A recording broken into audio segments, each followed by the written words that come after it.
Sehr geehrte Damen und Herren. Ladies and gentlemen, speakers, colleagues, and participants in front of the screens. Today is the 10th of April 2025, and I welcome you very warmly to the third day of our conference, Experience, Memory and Instrumentalisation, the Long End of the Second World War in Europe. Today we'll have two panels, one about show trials and consolidation of new regimes, and the sixth panel, the last panel, is concerned with memory and politics of history, World War II in debates, contemporary history and contested history. Last not least, Agnieszka Wieszolska will give us a wrap-up, summarising her take on the conference and a summary of impressions on the long end of the war in Europe in 1945, and will give us an outlook as well. So I wish everyone a very fruitful last conference day. Thank you.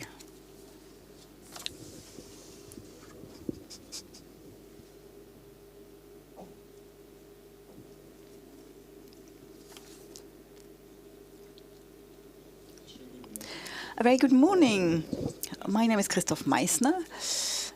I'm a policy officer at the Berlin Museum Karlshorst. Today, our first panel is concerned with show trials and the consolidation of power, really, in Eastern and Eastern Central European countries. Yesterday, we already heard a little bit about the legal dimension. We'd like to go into some more depth in today's panel. The key question we're trying to address is really, how did the Soviet Union and its satellite state create the basis to consolidate their new regimes through denazification and show trials? Denazification began with local collaborators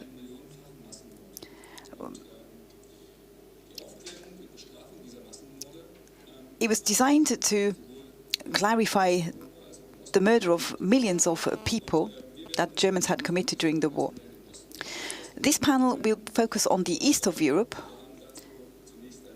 and we'll first of all hear a keynote from Irina Michalova.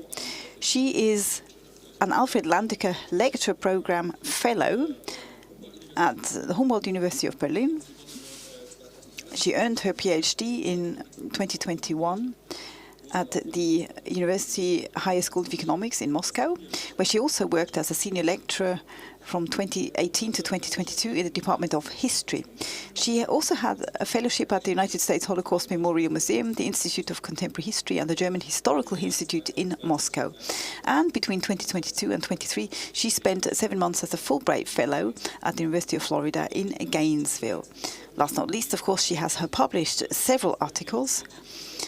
Most of them do deal with Soviet war crimes and war crime trials. They've been published in academic journals, amongst them the Journal of Slavic Military Studies and the Soviet and Post-Soviet Review.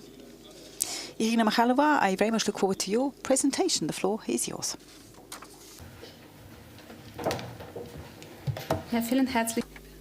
Thank you very much.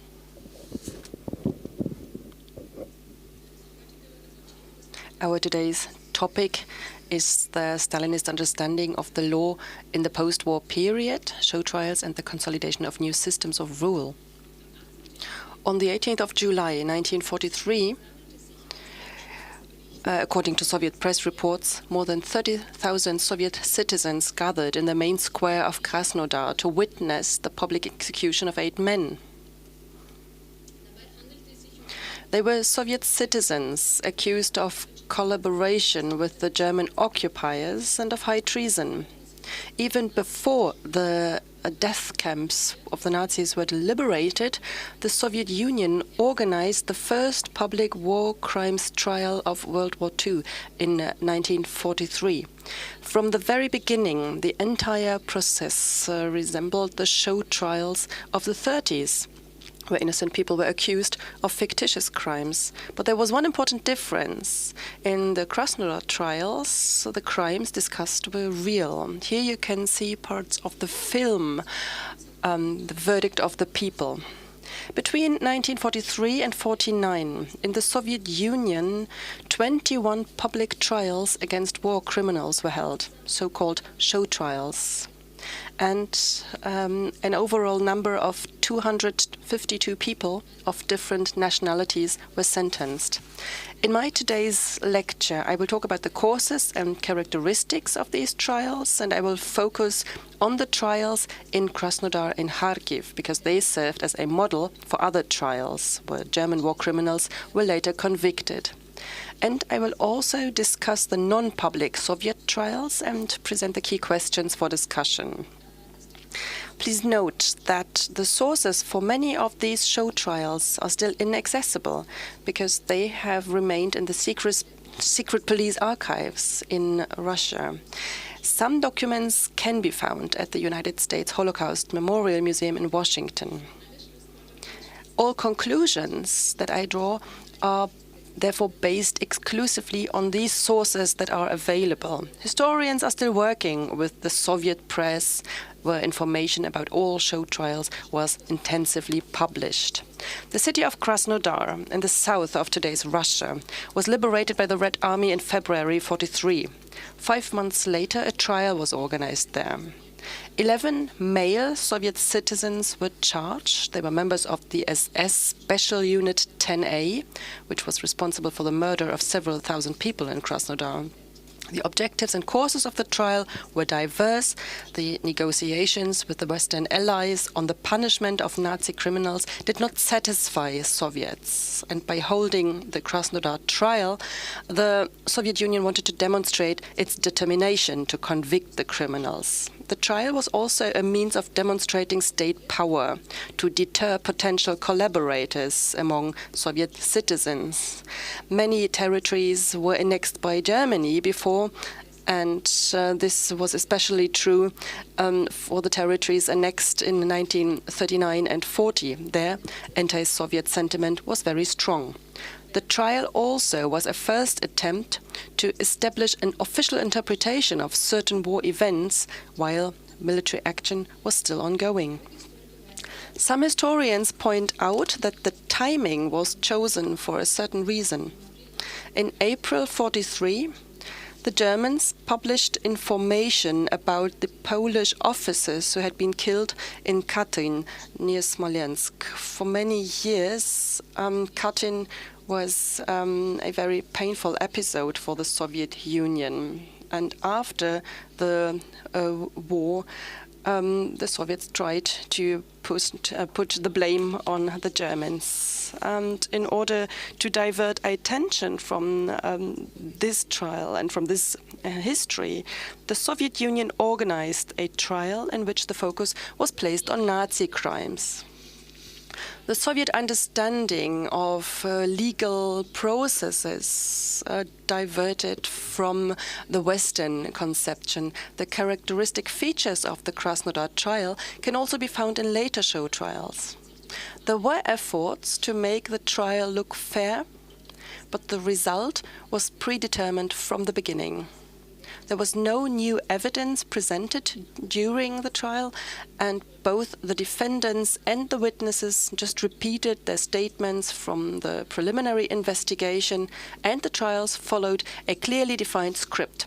Each person played a precisely defined role. Here you can see a picture from a show trial in Kiev from January 1946.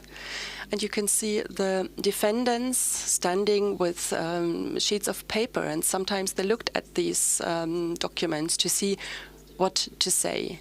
This is from the documentary of the Ukrainian director Sergei Vosnitsa.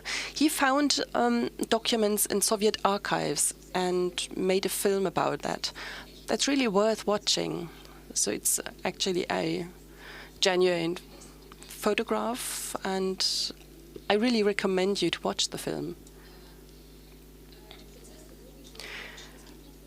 The control of the trials was in the hands of Andrei Vyshinsky. He was one of the chief prosecutors in Stalin's show trials in Moscow in the 1930s. And after the war, he took control of the Soviet representatives at the Nuremberg trials. He organized several major show trials against German war criminals after the war.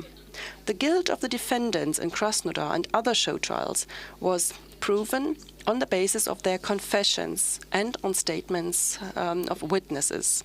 However, confessions of defendants in Soviet trials were often the result of certain interrogation methods.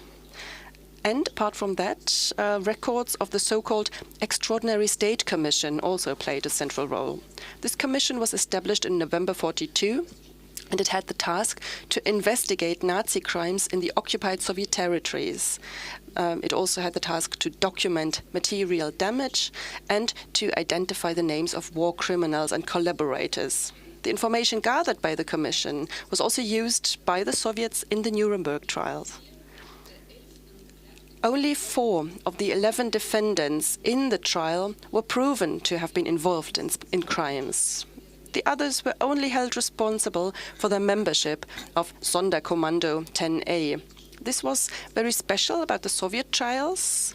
In many cases, they were not aiming at a determination of individual guilt, but only at the membership of a unit that committed the crimes.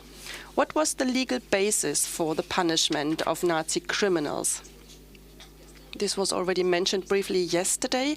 The legal basis was Article 51. On several Soviet republics, there were different articles, but in the Russian Soviet Republic, it was Article 58. It referred to high treason. This included acts that were committed by Soviet citizens to damage the military or the national independence or the territorial integrity of the Soviet Union.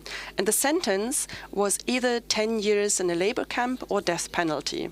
This article was phrased only in 1926, and it was instrumentalized before the war by the state. High treason was a very vague term, and it made it possible to sentence very many people. The defendants in Krasnodar were all convicted on this basis. Apart from that, the Presidium of the Supreme Soviet of the USSR issued a decree in April 1943 on measures for punishing the German fascist criminals guilty of killing and ill-treating Soviet citizens and captured Red Army soldiers. And this established that so-called national traitors should be punished by death, and civilian accomplices from the local population were sentenced to forced labor, up to 20 years. This ukaz was the only special provision issued by the Soviet Union during the Second World War for the prosecution of war crimes. That is why when we talk about the punishment of collaborators in the Soviet Union, we see that they got between 15 and 20 years imprisonment or the death penalty. In December 1943, 3 German military personnel and 1 Soviet collaborator were charged in the Kharkiv trial. The trial took place on the second anniversary of the Drobytsky Yar massacre. It was the first public trial against German soldiers of World War II. And in the case of Krasnodar, the trial was filmed, and the film was then shown in cinemas in Moscow. The full text of the proceedings were published in English, and also in Russian, of course, and foreign journalists and diplomats were invited to Kharkiv. So the media coverage of the trial was much more intense than in Krasnodar. At the same time as the Nuremberg trials, 8 other trials took place from the end of 1945 until February 1946 in these cities. 66 defendants were sentenced to death by hanging. 19 others received sentences of 12 to 20 years of forced labor. When the press reported about these later trials against German war criminals, the Soviet press often emphasized the parallels to the Nuremberg trials and highlighted the similarities to the International Military Tribunal. Here you can see a large article about the Nuremberg trials and smaller reports about Soviet show trials going on against war criminals in the Soviet Union.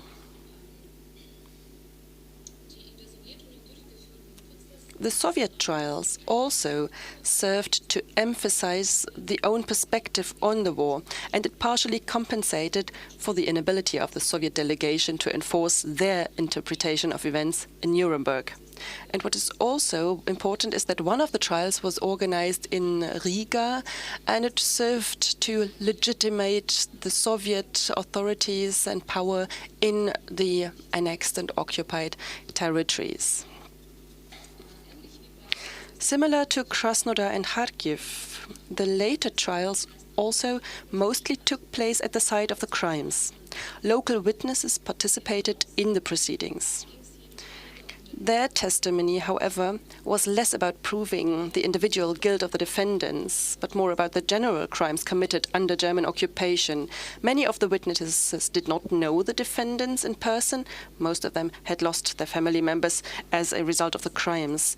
The show trials reported on the worst mass crimes committed by Germans, and lawyers played only a minor role in these trials. They had no influence on the verdict. The presence of lawyers served just to create the appearance of a legal process following international standards. The defendants had no opportunity to choose their own defense lawyers. They had to take those which were assigned to them by the tribunal. And normally, defendants and lawyers would meet on the day of the trial for the first time. Some of the evidence that was collected for these trials was also presented in Nuremberg. And some historians, think that the crimes for which the Germans were accused in the Soviet show trials were real, and the defendants were really guilty. But it's also known that in at least one Soviet trial, a defendant confessed a crime that had not been committed by the Germans. This happened during the Leningrad trial.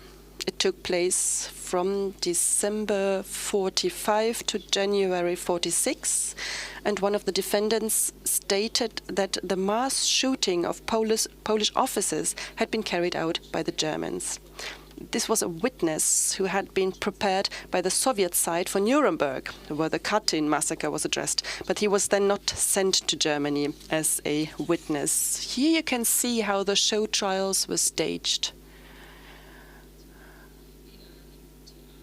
It looks like a theater play, actually.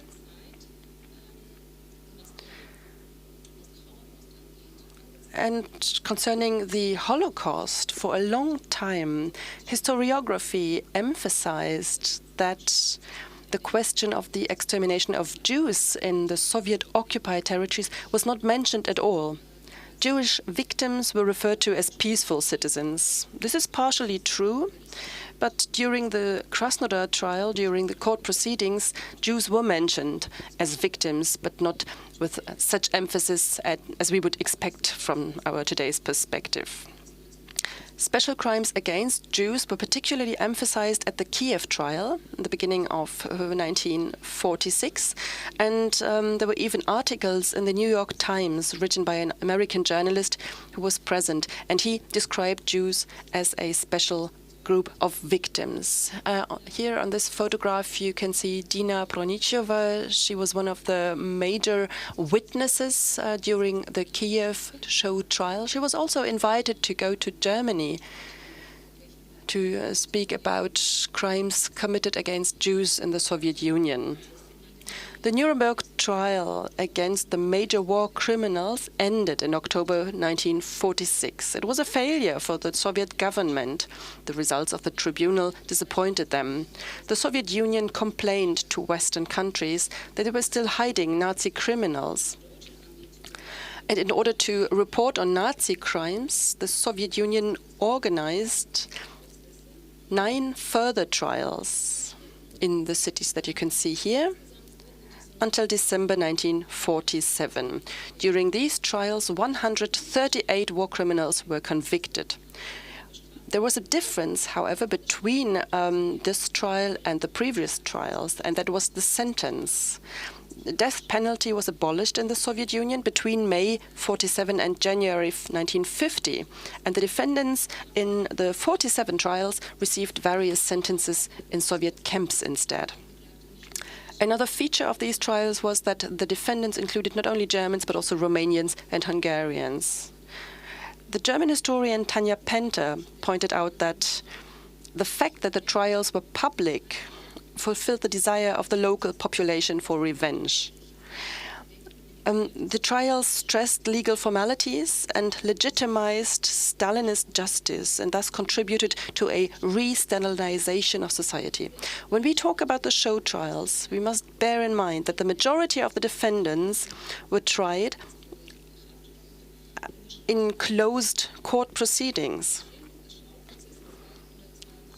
So 252 defendants, and between 43 and 53, until the death of Stalin, more than 320,000 Soviet citizens were arrested and charged for high treason. During closed trials, 34,000 Germans were also convicted. This means that far more Soviet citizens were convicted in the Soviet Union for crimes under German occupation than Germans themselves. The records of closed court proceedings have been the subject of much debate since the 90s. In the 90s, they were first made accessible, actually. And in some Soviet republics, they can be found. And at the Holocaust Memorial Museum in Washington, there are also copies. Some historians claim that the proceedings were used as a political tool to liquidate political opponents. So this was especially true in the annexed territories, where anti-Soviet sentiment was very strong, and also long after the war. There was a very broad interpretation of Article 58. Under this article, everybody who posed any kind of threat to the Soviet state could be charged. Other historians compare the post-war trials to those of the 30s and emphasize that the Stalinist justice was notorious for using physical and psychological torture during interrogations. And therefore, it's very difficult to say whether the legal system was once again used to fight political opponents. Other historians agree that the trials of collaborators in the post-war period differed significantly from the trials of the 30s, not only because they dealt with real crimes. Recent studies confirm that after the war, Soviet citizens were tried for what they had done and not for their social origin, as it happened before. And this was particularly true for trials against collaborators. One of the most important arguments that is used today is that after Stalin's death, there was a wave of amnesties in the Soviet Union. And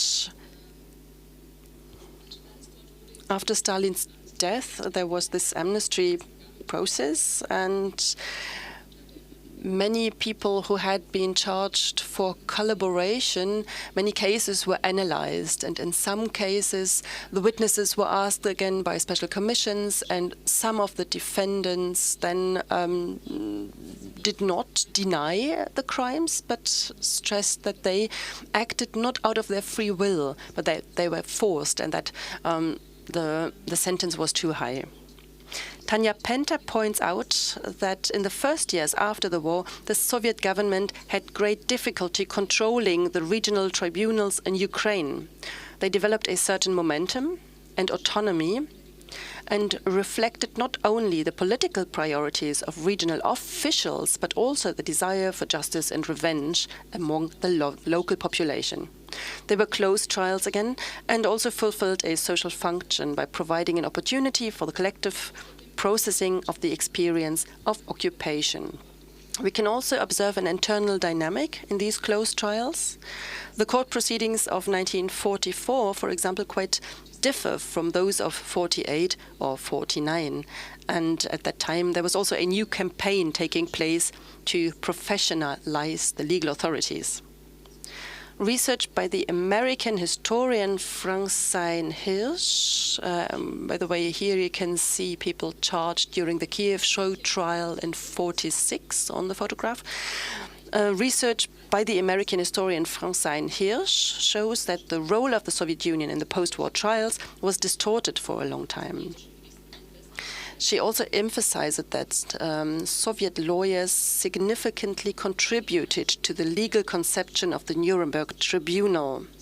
For many years, the Soviet contribution to the legal investigation of National Socialism was interpreted primarily in the context of Stalinist practices. The Soviet authorities were presented as politically motivated, supporting collective punishment and propaganda, but not as authorities which seriously contributed to establishing the truth. Recent research, however, shows that the Soviet investigations deserve special attention because in most cases the trials dealt with real crimes.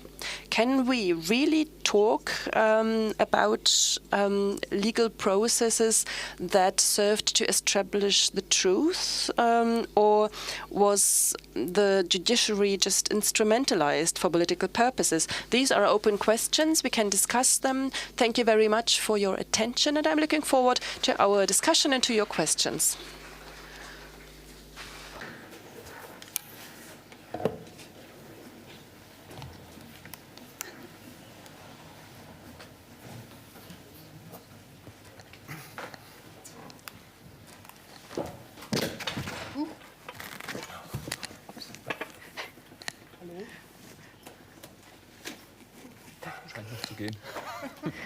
Technik zerstört, gleich am Anfang.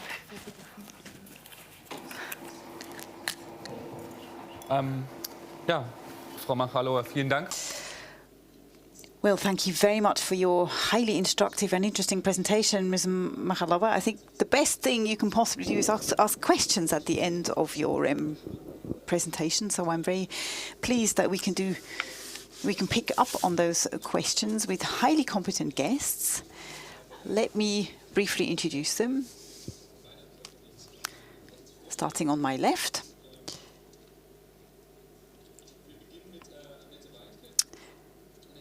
Annette Weinke is to my left. She's Professor of Modern and Contemporary History at Friedrich Schiller University Jena. She's a co-project leader as part of the research network Dictatorship Experience and Transformation. Most recently, she was a senior fellow at the Institute of Contemporary History in Munich, Berlin, at the Historisches Kolleg in Munich, and she had guest professorships at various European universities. Her areas of research include German and European history of the 20th and 21st century, the history of political violence, human rights, and international criminal law. And she has published several monographies and articles on topics related to today's panel.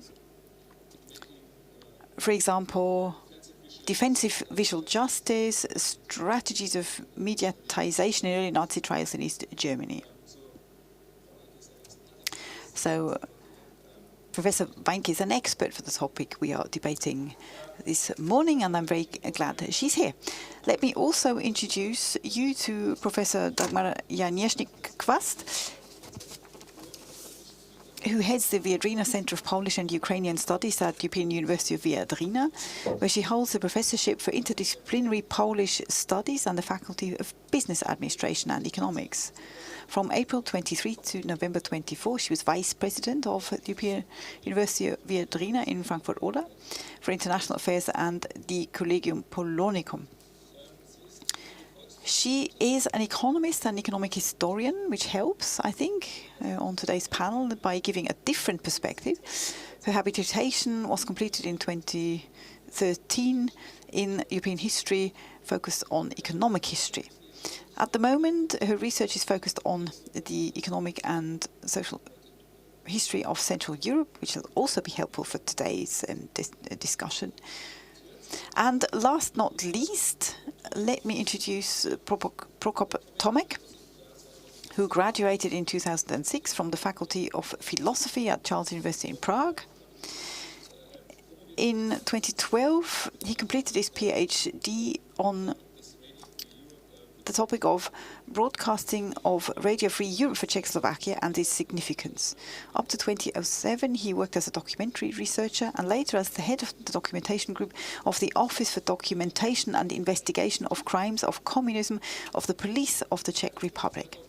Since October 2008, he's been working at the Military Historical Institute in Prague, where he heads the Military History Department and is Deputy Director of the Historical Documentation Department. He focuses mostly on post-war Czechoslovak history, relations between citizens and power, the anti-Nazi and anti-communist resistance movements, and the Czechoslovak People's Army in its last 20 years, and the deployment of Soviet troops in Czechoslovakia from 1968 to 1991. Okay. That by way of introduction, so I very much look forward to our discussion. We agreed that after the introductory presentation by Ms. Machalova, everyone should comment on that presentation first, so maybe I'll ask Ms. Weinke to begin and then we just follow around. Okay, very good morning everyone. Thank you very much also for the invitation to be here on this panel, and thank you also very much for the kind words of introduction. Well, you have already said a number of important points. I can't go into depth on all of them, but I do want to pick up the question, what do we actually want to understand when we hear show trial? What actually is a show trial? The book that you just mentioned tries to do exactly that. It tries to explain that the terminology of show trials, for various reasons, is actually problematic from a historiography perspective, not least because Soviet communism wanted to overcome a sort of more liberal understanding of law. So the question is whether we should keep this normative perspective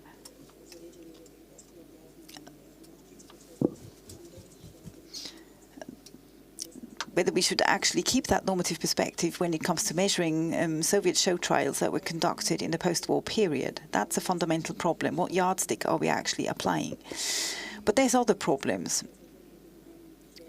It is also a term that actually springs from sources, which comes from the context of the 1930s, really, but above all the Cold War. The term supposedly goes back to an American journalist, Eugene Lyons,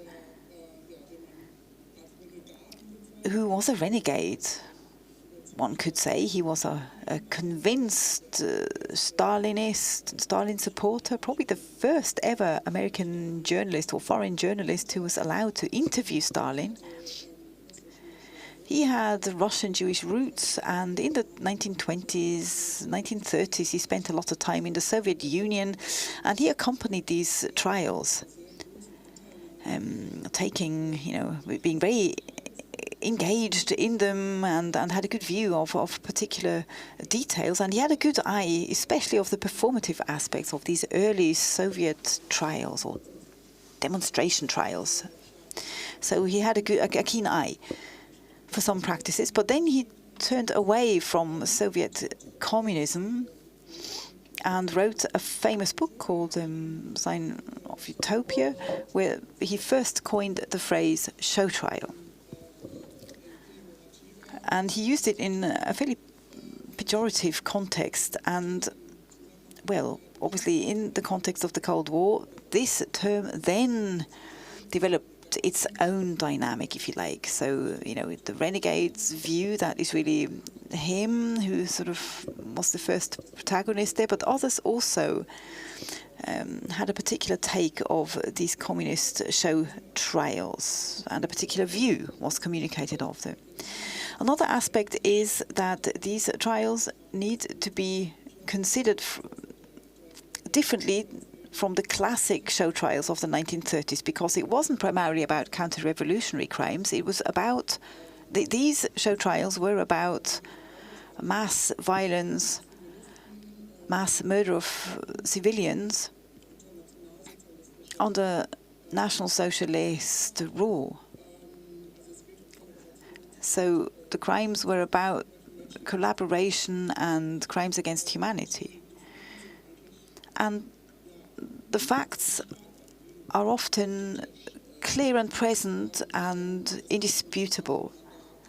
So the question is, do we use the same yardstick? These are not made-up stories. These are actual facts and sometimes also very credible witnesses or witness statements. So, and the last point maybe, the war criminal trials also have a particular mediality or a medial presence. So in a way, you have a convergence of certain features of Soviet show trials of the interwar period with the specificities of international law that developed during the Second World War and, of course, especially after 1945. And that is characterized by the presence of media and a certain performative language which is directed inwards and outwardly as well. So maybe we should also consider who's the audience of these trials. And how can we assess this mediality of the Soviet show trials, which are national trials based on national law? How can that be brought together with international law, developing international law after 1945? So it's a real dilemma for historians.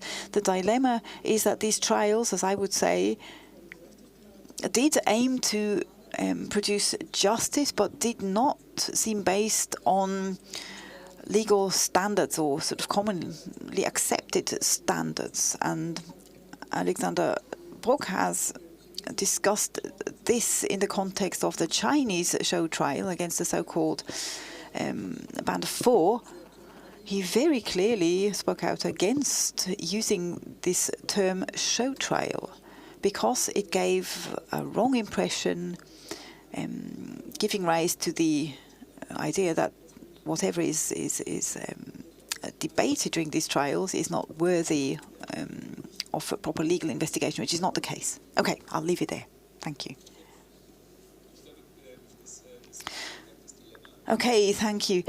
I'm not sure whether we can finally come to a conclusion about this dilemma. Yes, you're quite right. That dilemma is very real, but maybe we have an answer from you, Ms. Nijinikwas. What do you think? Yes, Mr. Meissner has already said this. I haven't actually dealt with this topic empirically.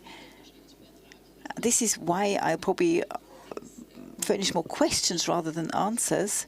At the same time, there are three important dates that I would see from today's perspective, and let me try and explain. 1991, that's when I started my PhD.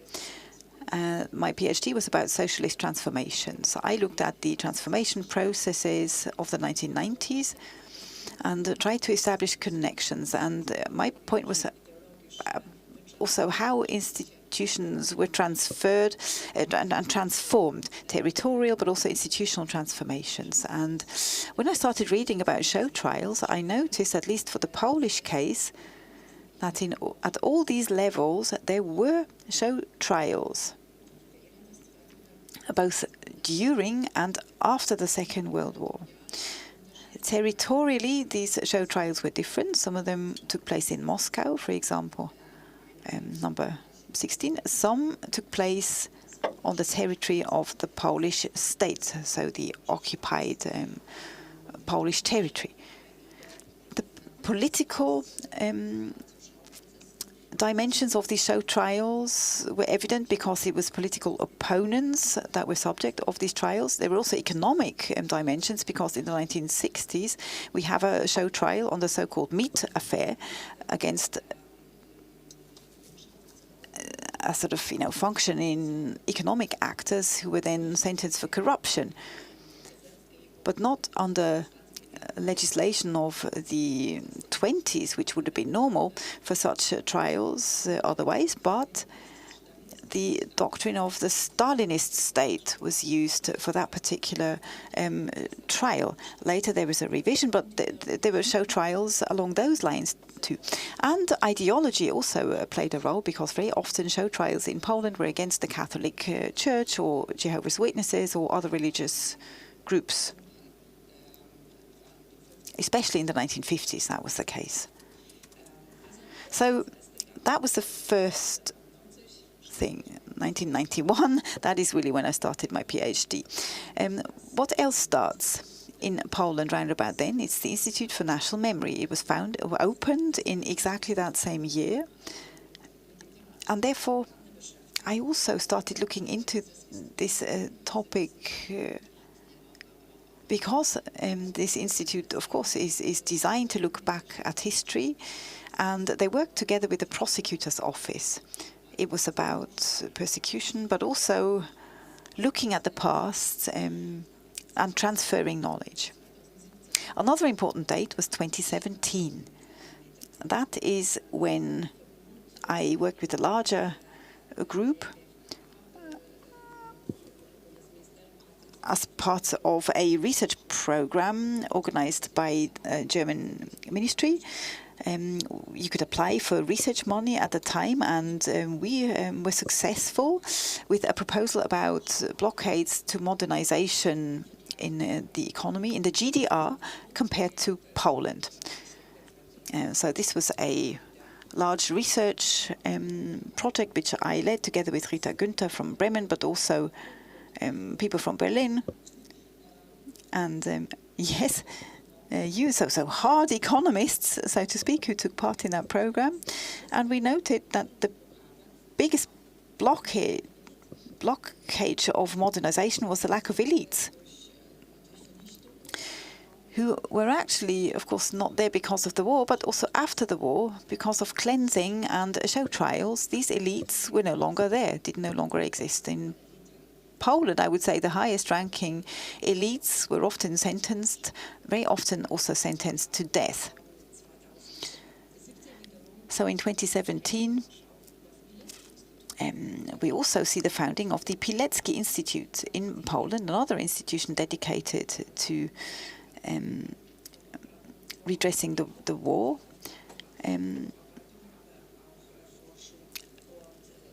Again, an institute that is tasked with research and also digitizing sources. And the name Pilecki, as you know, is programmatic in itself, because this was someone who was sentenced in a show trial and was killed.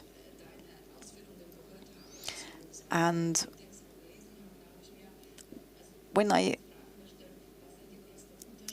heard this, when I started researching this, I wondered what were the biggest differences and the biggest similarities with regards to show trials, and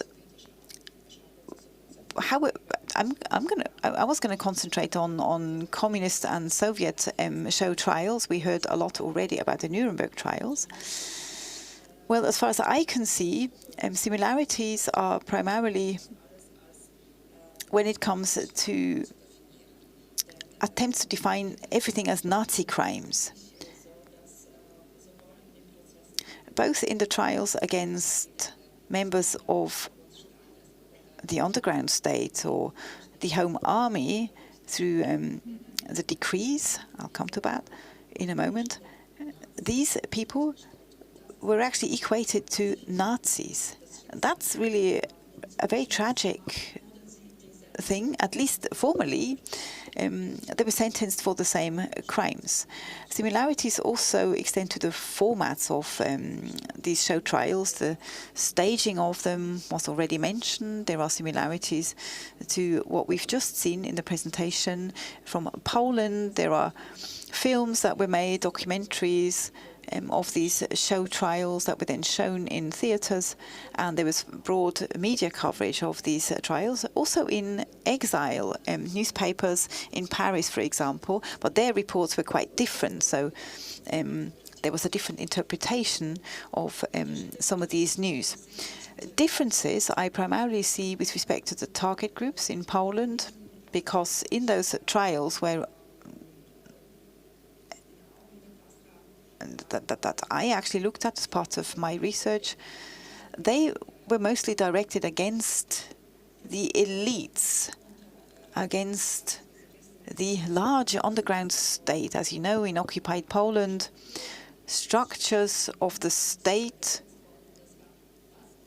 had kind of moved underground, and it was perfectly organized. It was one of the biggest underground organizations in occupied Europe. And there was, a separate home army, as we all know. And that, of course, did not sit well with the Soviet Union and later age communists. So there I see enormous variations in the show trials with respect to the target groups, and I've mentioned that already, and show trials had different reasons for being organized. They had political, ideological, economic, and so on dimensions. And in my view, the objective from the very beginning was a kind of cleansing.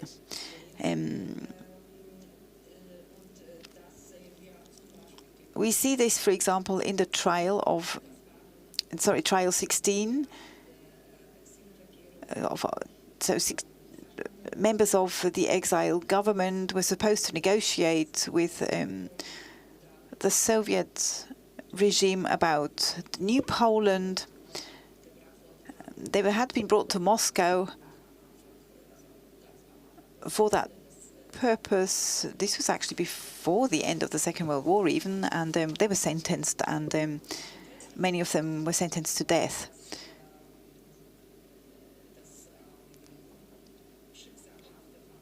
And the fateful aspect of that was that even if these people managed to leave Moscow alive, they were then sentenced again in communist Poland, receiving the death penalty much later.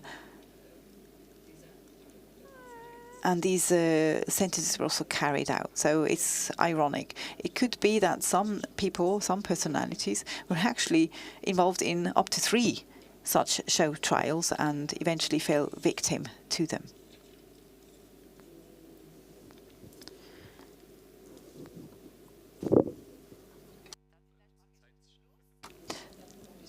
Okay, I'll leave it there then, and I'll return to some of the other points in the second round. What about Czechoslovakia? Maybe some basic remarks on the Czechoslovak situation. A special law, President Beneš's decree on the punishment of Nazi criminals, traitors and their helpers, and an extraordinary people's courts was drafted already in London by the Czechoslovak government in exile during the war. So it was not a Soviet initiative or communist initiative.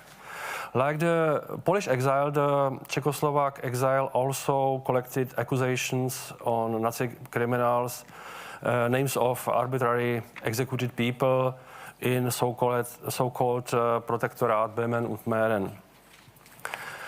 The post-war government in Czechoslovakia was formally democratic. It was made up of politicians from several parties with participating of London war exile. But there were also limits.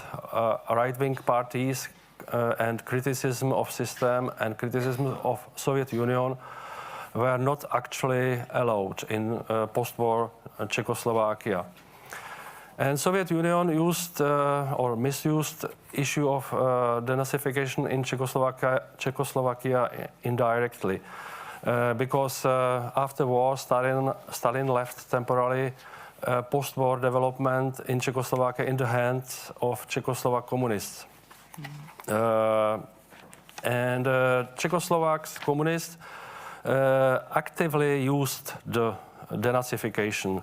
They demanded demagogically and without regard on the law, the most severe punishment of Nazi criminals and domestic collaborators. The Minister of Justice in that time was Prokop Drtina. He was a non-communist politician of the largest non-communist party. And communist pressured the non-communist in this unpopular position, and they accused him as defender of Nazis and collaborators. So it was this was how the communists scored political points in that time. Before the first 1946 elections, 300,000 citizens received legal charges of collaboration. Also, this accusation proved to be untrue later. This disqualified these people from participating in voting in the first elections in 1946. But it must be said that technically the show trials also took place in Czechoslovakia. For example, the main personality of Nazi regime in Czech and Moravian land, Karl Hermann Frank, his process was very publicly showed, and his hanging was attempted of thousands and thousands people. By the end of 1948, approximately 33,500 persons had been convicted in Czechoslovakia for crimes perpetrated during the last war. And from this figure, 52% of people were Germans, and only 32% were Czechs and Slovaks. Rest were other nationalities. And the death penalty was given to more than 500 Germans and almost 300 Czechs and Slovaks. What is interesting, in Czech lands, 95% of death sentences which passed were actually carried out. This was the highest percentage among European countries. In the absolute numbers, only Bulgaria had more death sentences in executions in post-war, and much bigger France had a similar number as Czech lands. So these figures show the dimension of these processes, especially in Czech lands. The communists made direct political gains also this way in Slovakia, because communist position in Catholic Slovakia was historically weaker than in Czech lands. Therefore, the communists actively supported the harshest possible punishment of Slovak wartime government. The Slovak Republic was established in 1939 thanks to Adolf Hitler, and during the war the Slovak government compromised itself by directly participating in German war effort. And Slovak Catholic citizens, however, had a problem with the death penalty for the wartime Slovak president and a Catholic priest, Josef Tiso. Tiso's execution was seen by Slovak public as a Czech ill will, but for communists such consequence was unimportant, or maybe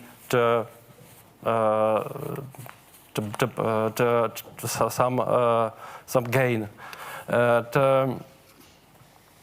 The importance, the show trials and stage trials in Czechoslovakia, we can see the classical show trials in after Cap to Etat, and maybe in moment of autumn 1949, when the Soviet advisors came to Czechoslovakia and prepared the security apparatus for trials against mostly against the members of Communist Party. These roots of political stages trials against communists and against also political and ideological opponents in Czechoslovakia can be dated back to September 1949.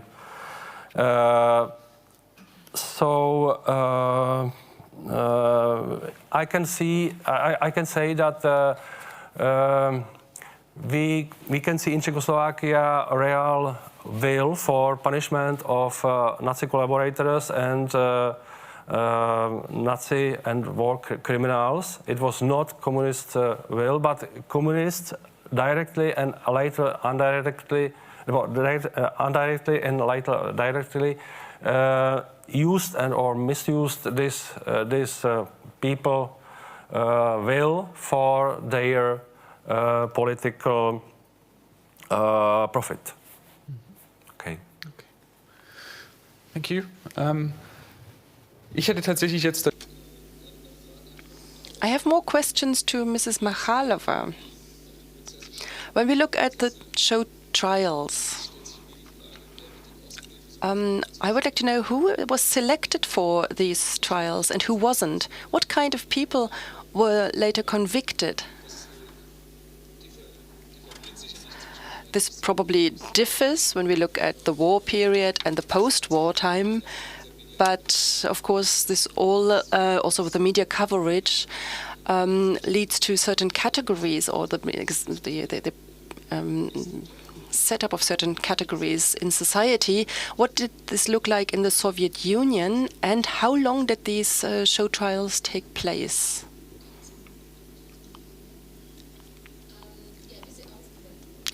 How were people selected?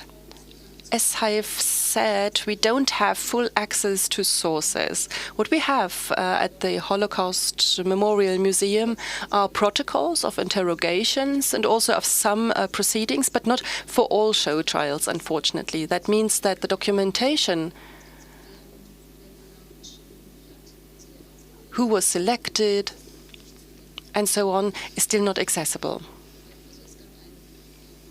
But there was a project of French and Russian historians who analyzed this question. They analyzed how people were selected and so on. They chose the cities where the civilian population had suffered a lot, and they looked for evidence.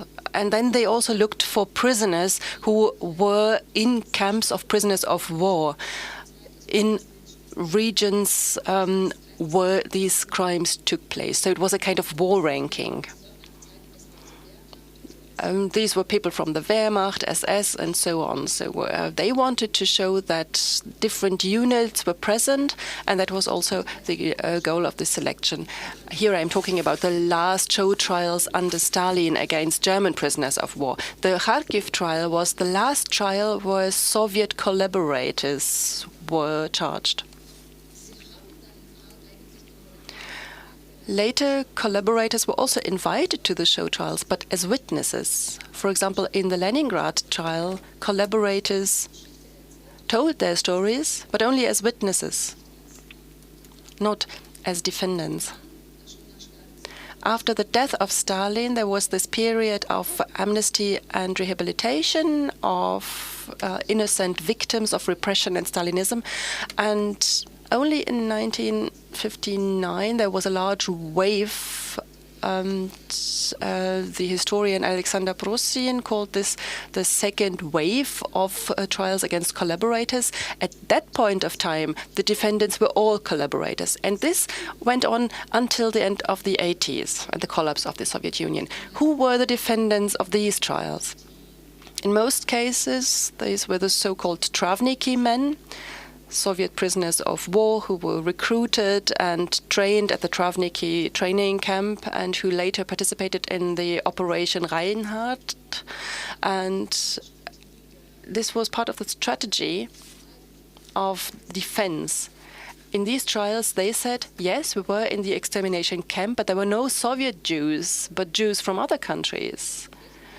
So we didn't commit any crimes against Soviet citizens, so we are innocent.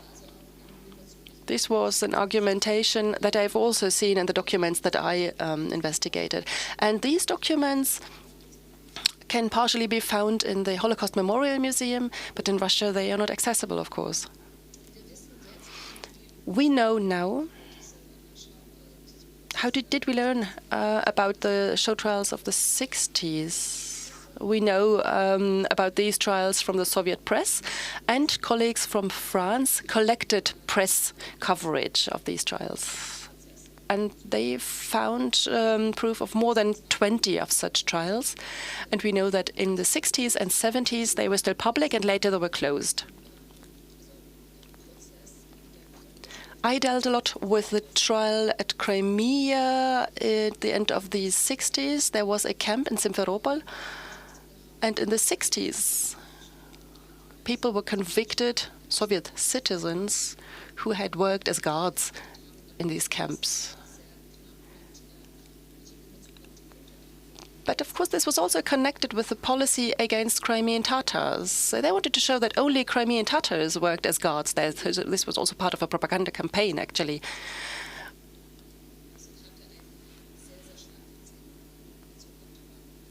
It had a very strong focus on this propaganda campaign against Crimean Tatars. This ethnic group was deported under Stalin, and after Stalin's death, they tried to get back to Crimea.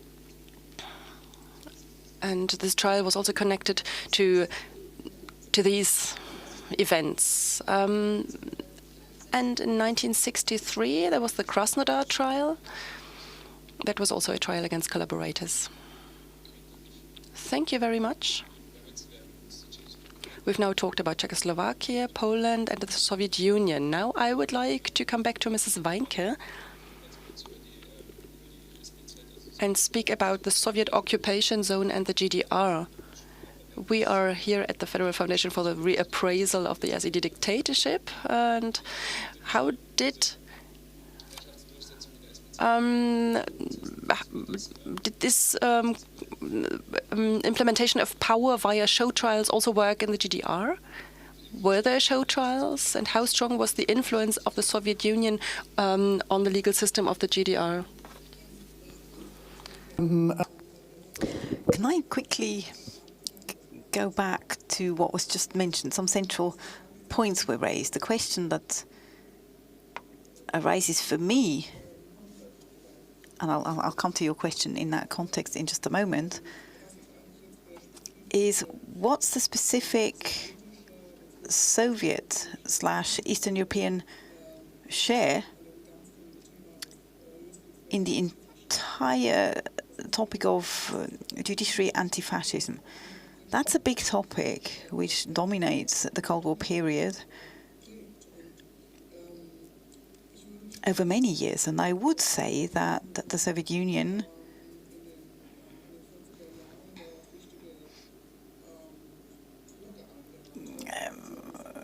reached important milestones in the 1940s. You mentioned that in your contribution as well. We now know that the crimes of aggression, that's a concept of Aaron Trinin,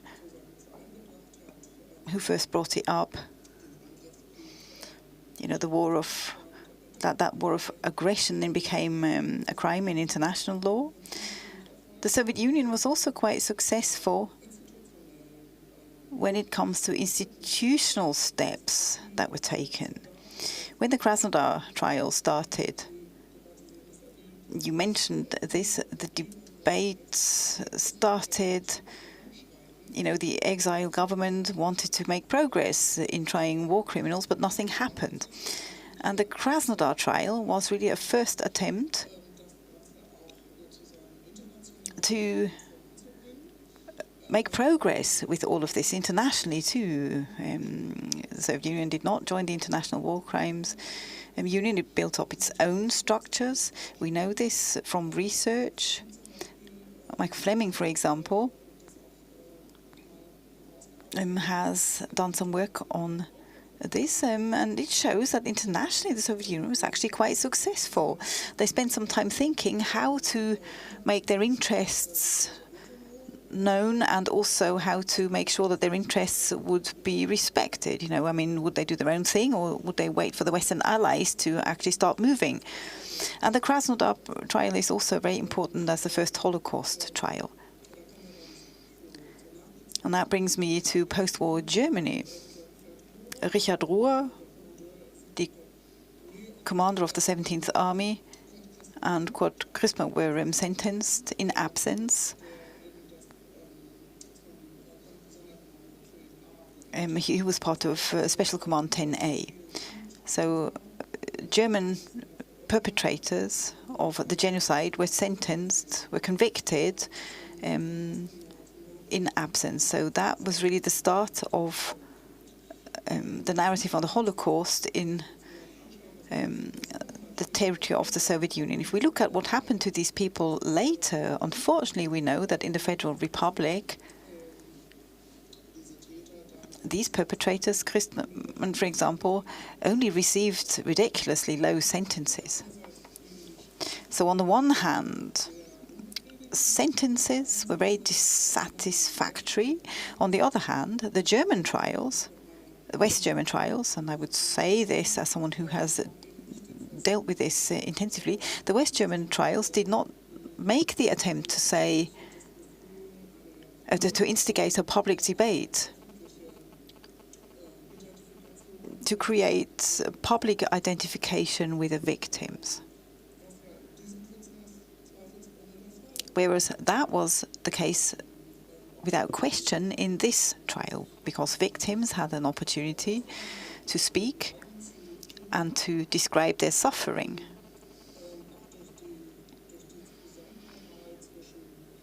And this was made possible also, not least, with collaboration with filmmakers, authors, journalists, well-known journalists. That made it possible for these trials to reach a broad audience and to really, really have an impact. That was clearly not wanted in the case of the West German trials. I think we need to emphasize this difference. And that's one of the reasons, I believe, why the Soviet Union, with these early war criminal trials, managed to lead the way in certain respects, which made it possible for others to follow suit at a later stage. On the SPZ in the GDR, okay, I'll be brief. We know that in the first post-war years, competencies were quite limited. Germans didn't have any significant competencies when it comes to prosecution. That changes at a later stage. East German trials were initially still characterized by attempts to really deal with the crimes committed prior to 1945 in a substantive way, but from 48, 49 onwards, they had an increasing tendency to use Nazi terminology in a rather inflationary way. So, and they used that to get rid of political enemies and anyone who wasn't wanted politically. And so there was a kind of mix between denazification and criminal prosecution. This intertwining and overlay became a problematic. It's not really a linear line to the Waldheim trials, the mass trials. I think these should be interpreted in a different light. But there was a tendency to use these trials as a political instrument of oppression. That tendency became stronger from the late 1940s onwards. I could say something about the Eichmann-Globke trial, the relationship between those, where again an attempt was made to bring in the topic of the Holocaust, which established that topic in a particular interpretation, but maybe we'll come on to that. Yes, we may well do that, because now is the time to open the floor to the audience. Let me see. Rigo Heitzer, you have a question, or maybe two. Yes, thank you very much. I learned a lot. Once again, very interesting presentations. I have a question to Ms. Michalova. I work for the Sachsenhausen Memorial, and my question is, there was a public Sachsenhausen trial in Pankow in 1947, in October-November that year, which was debated in the 1990s as a show trial. Now we no longer call it that, we call it a demonstration trial. How would you say that particular trial fits in with your classification? It is kind of along similar lines. Well, there, of course, it wasn't a Soviet legal concept that we used as a basis. People were sentenced on the basis of the Control Council legislation, paragraph number 10. This is a trial that involves many intellectuals. There are many witnesses. There's a film that was made about this, which is really worth watching because you see witnesses collapsing when they describe the torture they suffered. There are also Soviet witnesses, some of whom we know by name, and without their badges of rank, by the way. These are former Red Army soldiers who are there as witnesses but do not show what rank they were, which I can't really explain. So I'd be interested in your take on that particular trial. And just one sentence, Police Battalion number 9. In the special camp Sachsenhausen, there's a secret trial, which takes a number of months. 250 people are sentenced, but shortly before the Berlin trial, there's a press conference, and several of these police officers that have been convicted are presented to the international press. So it's not a public trial, but it is reported on internationally, publicly. So where would you put those two trials in your classification? Do we answer directly? Yes. Okay.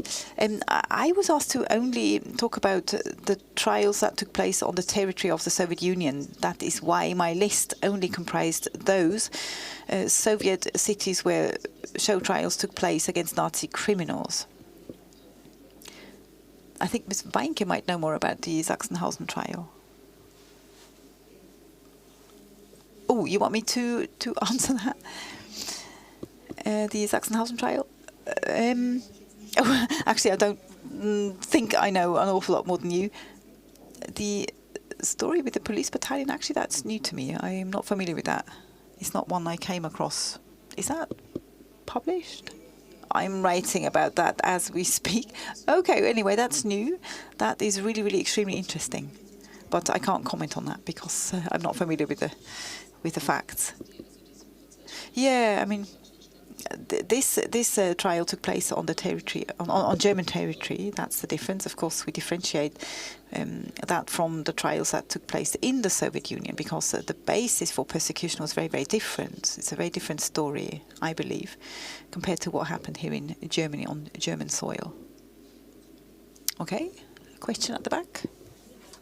Yes, thank you very much for your differentiation between show trials, or rather asking what is a show trial, how do we define it, and whether and if the defendants really were perpetrators, can we still talk about a show trial? That's a question. Can you tell us a little more about the audience, if you like, the public who actually watched these show trials? Okay, there was media representatives, but who else had been invited as, the public? So who were the observers? Were they there voluntarily? Was it like at the Eichmann trial? Did they buy tickets in order to be there in the room, or were they delegated as attendants of such trials?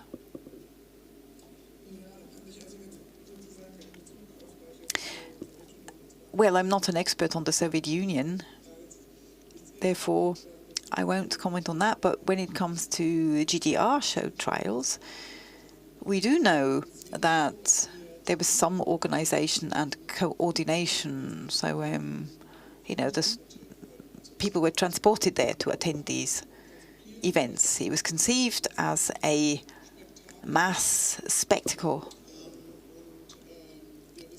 And we know that, well, you know, daily, so to speak, well, different audiences, different people were brought to watch proceedings. As far as media coverage is concerned, well, again, we know that it was coordinated.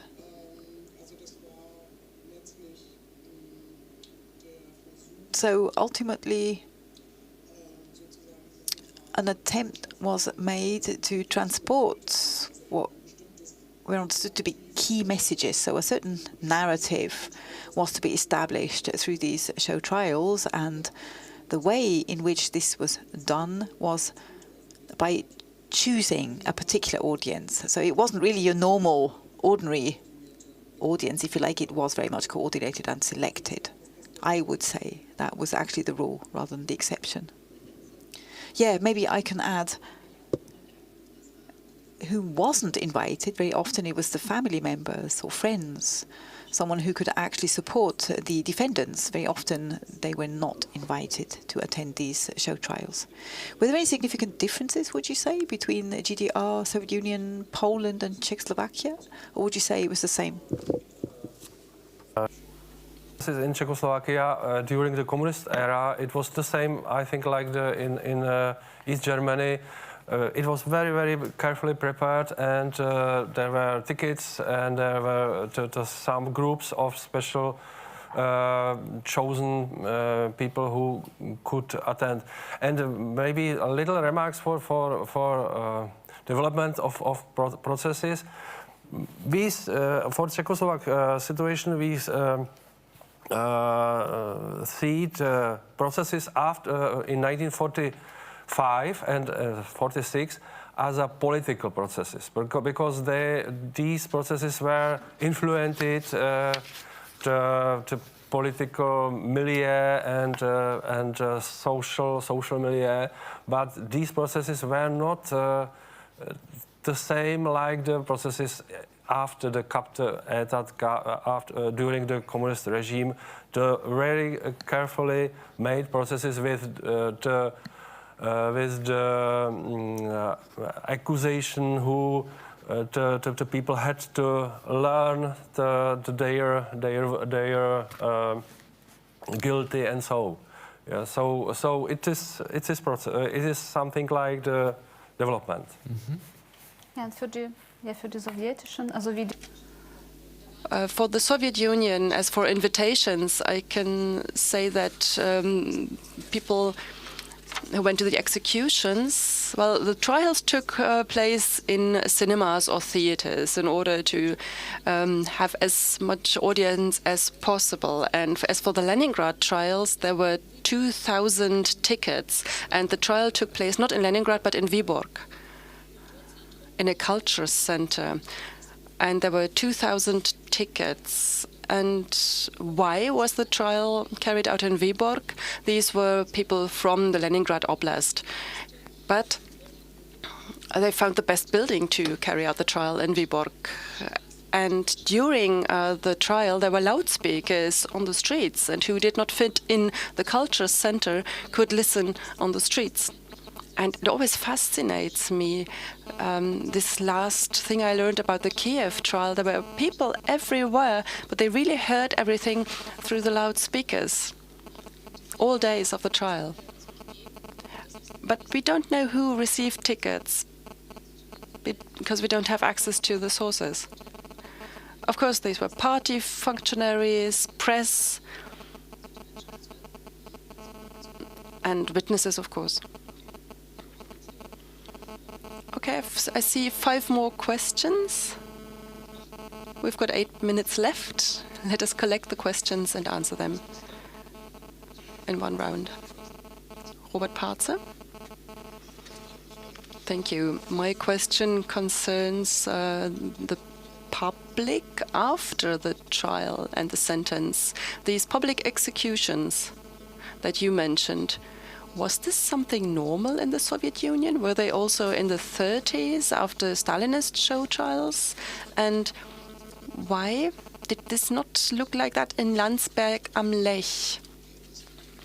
why were NS perpetrators not of openly executed?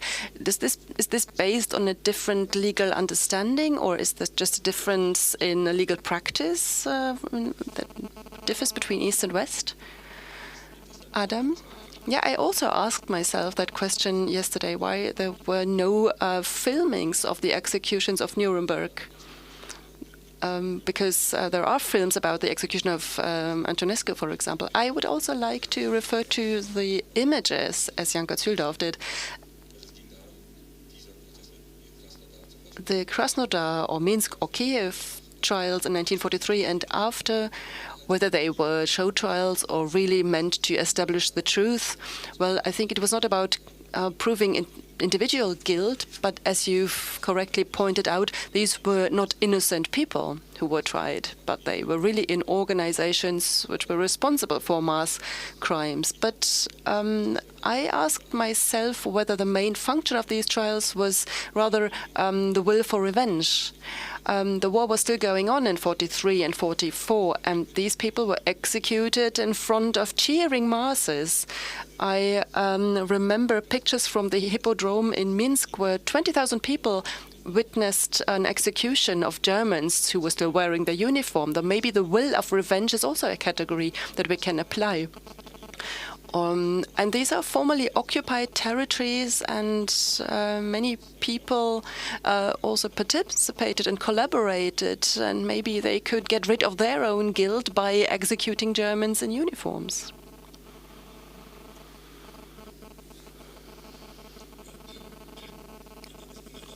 My name is Wilfried Golde. I am a clergyman. I come from Hesse. I was invited by the museum Berlin-Karlshorst. I don't have a question, but a remark. I've learned a lot in the past days, and I listened to many of the talks that are also held in Berlin-Karlshorst. I come from the west of Germany. I grew up in North Hesse, and I don't want to give any assessment about the show trials, whether they were correct or not, but people were convicted during these trials. I don't know whether it's correct or not, but Mrs. Meinke, you mentioned that in the old Federal Republic things were different. I am 74 years old now, and everything that was said, these were things that I've also witnessed. I remember the Auschwitz trials in Frankfurt. I remember that the people received very small sentences there.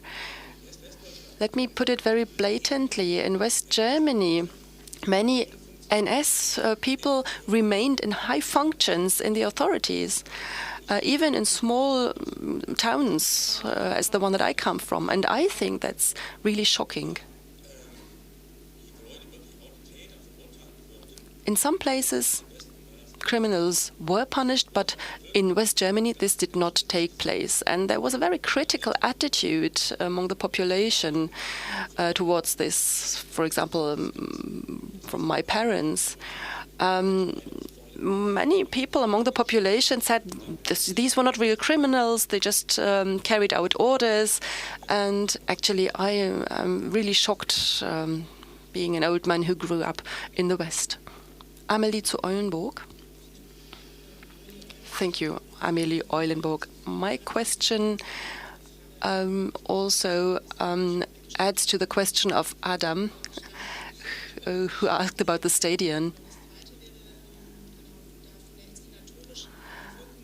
The staging of these trials, how was this used as a tool to stabilize the power in the different territories? And I've got a question about the Polish show trials against Poles. Yesterday we learned that in some camps in Poland, Germans were interned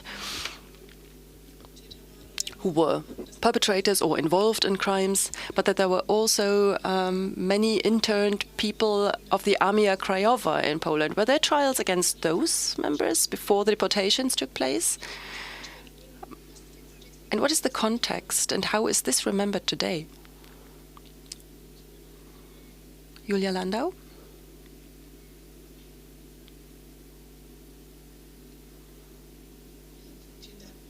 Thank you very much again. I wanted to come back to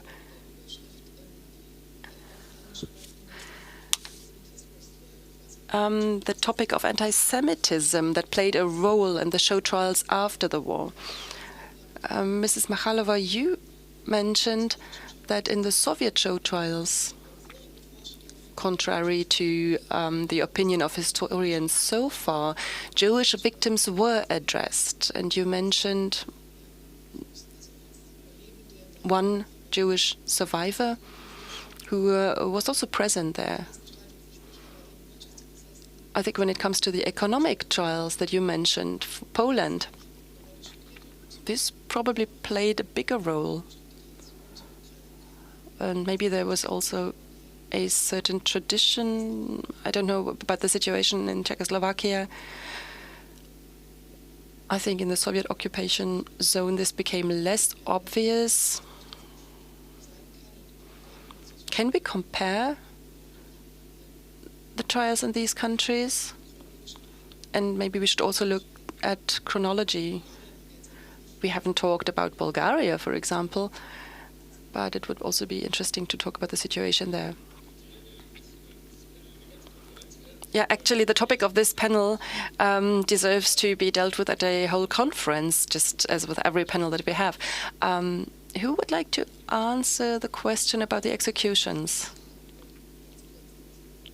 I would like to answer very shortly. I also asked myself that question. But it's very difficult to answer.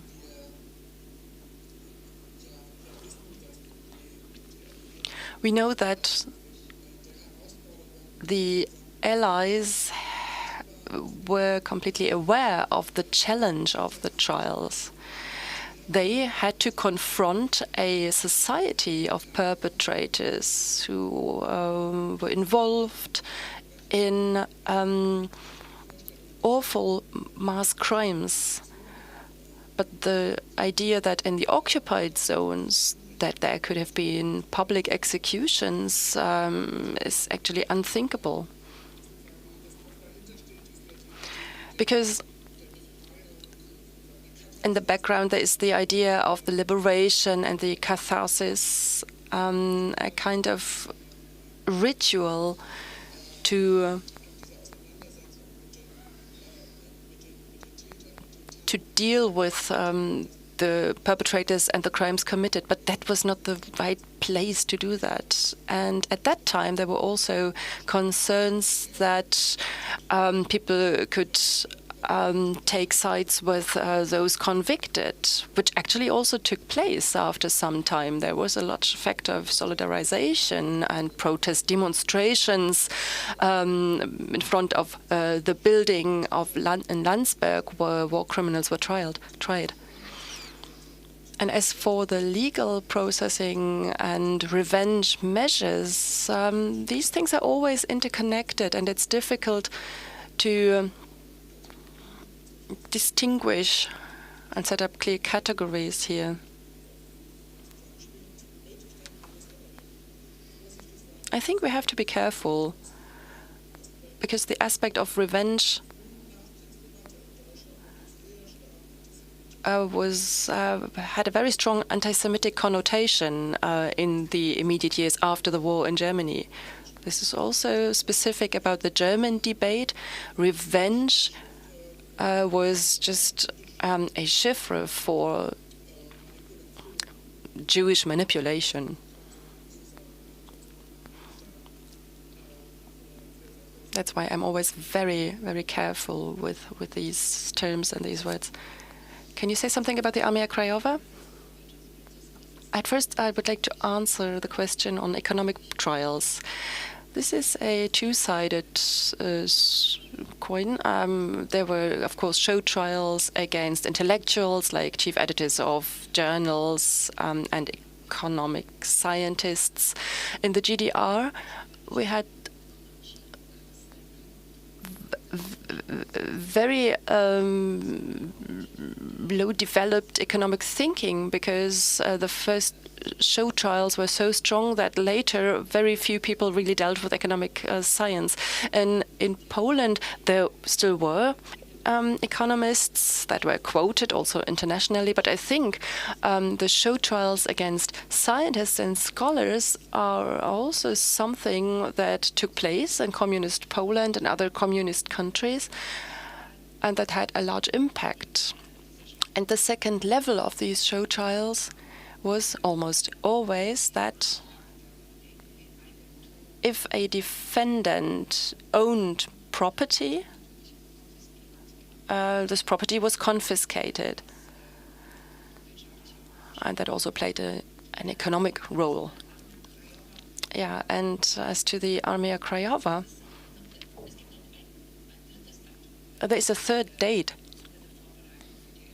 that is important, but was important for me when I prepared for this event, and that is the 10th of April of 2010, the aircraft catastrophe of Smolensk. It just happened today, 15 years ago, and it shows how complex the problem is in the case of Poland. Stalin's objective was to eliminate the elite. And this was done either by show trials, also against members of the Armia Krajowa. Of course, there also was collaboration, but that played a minor role. Almost everyone was subjected to the same kind of propaganda. And the second objective was to eliminate the elite with the hands of the Germans, and that is a cartoon, for example. They wanted to accuse the Germans of that crime, and after the Warsaw Uprising, the Red Army was waiting on the eastern side of the Vistula River. They waited, and that gave the basis for consolidating power easier after these events. These are really so complex levels that are intertwined. The origin of this complexity lies in the 1930s, and we can also find some origins in the 1960s in Poland. So this is really an incredibly long time. I am not an expert, but I know that we still cannot access all sources, and we still have a lot to do in order to process these questions. Mr. Tomek, would you like to answer the question maybe about the element of anti-Semitism in the show trials in Czechoslovakia? I must say the anti-Semitism wasn't the main issue in Czechoslovakia after the war. It was anti-Germanism. And for example, before war, there were many Czechoslovak Jewish who their language was German. And after war, such people, if they survived the war, they had problems with the taking back to their property because they were German for Czechoslovak society. So it was a huge problem, and I think the different situation, a little bit different situation was in Slovakia, where survived some anti-Semitic rests in society. Czech lands were quite strong, I think, against anti-Semitism. But and if you a lot of people know about some anti-Semitic feature of show trials in 1950s, Slánský process. But I think it was import of Soviet advisors. It was not Czechoslovak, but of course there in every country, every society is some part of anti-Semitic thinking people. And the post-war Czechoslovakia, I must say, there was a huge shifting of population, because 1.3 million of Germans were expelled to Germany, and only 300,000 Germans left in the Czechoslovakia. So, and the processes after war, it is part of this huge process, and war brought to Czechoslovakia very strong support of Soviet Union, because Soviet Union supported Vertreibung. Mm-hmm. And this support of Soviet Union, because Czechoslovakia had not any really bad experience with Soviet Union before. And this support was completely lost after 1968, 20 years after, in August 1968. But we can see till now how strong experience was war also for Czechia and Czechoslovakia. Gut, damit belassen wir es bei diesem Panel. Okay, let us wrap up. Just one short comment on public executions. This is an example from literature. Historians claim why this took place, that it has a symbolic meaning, because during the occupation, Nazis often hanged partisans and left their dead bodies hang for a long time. When we look at the photographs from the time of the occupation, we see these hanging bodies from balconies, from trees. And historians claims, of course we don't know for sure, that it's just a symbolic meaning. I know that there is the memory of one secretary of a military tribunal who worked in the Caucasus, and he said the first public hanging was against a collaborator in Armavir that took place before the Krasnodar trial, but it was just one person, and he was a policeman. And he was hanged and left hanging. But we know only about these. We don't have the documents of this trial. We just know the photograph. Okay, this was a necessary added information. Thank you very much to the panel for the questions that you answered, but also for the questions that you left open. And I have to excuse that I stole 10 minutes of your coffee break, but I think it was worth it. Thank you.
Ja, meine sehr geehrten Damen und Herren. Ladies and gentlemen, thank you that you stayed here for the last panel. We will now talk about the culture of remembrance and also contemporary history and contested history. At the beginning, I have to tell you that we have a bit of change in our panel. And it was particularly the men who have left us. But we found a brilliant substitute. Frank Reichertse is here, of course, but all the other men are unfortunately not here. But as a substitute, we were able, and I'm very grateful to her, we have found Tatiana Timofeeva, who will participate in the discussion. You won't find her CV in the program. She is a historian, and she worked at the Lomonosov University in Moscow for many years. And in 2022, she had to stop working there and came to Germany. She now works at the Viadrina and works at a project on looted art. She will tell us about the situation in Russia. Apart from that, we have got Frank Reichertse, who will give us a keynote speech. He is a senior researcher. This is what it says in the program. In German, it's akademischer Oberrat, probably, or wissenschaftlicher Oberrat. But here in the program, it says senior researcher at the Bundeswehr Center for Military History and Social Science. And he has worked on the topic of how people perceived time during the time of the war. He will give us a keynote speech, and then on the panel, we will also have Christiane Janecke. She is also working at the Bundeswehr Center in Potsdam. She is a historian on the history of Eastern Europe. In the past, she was also director of the Museum Karlshorst. She has a lot of experience about Belarusian history, particularly.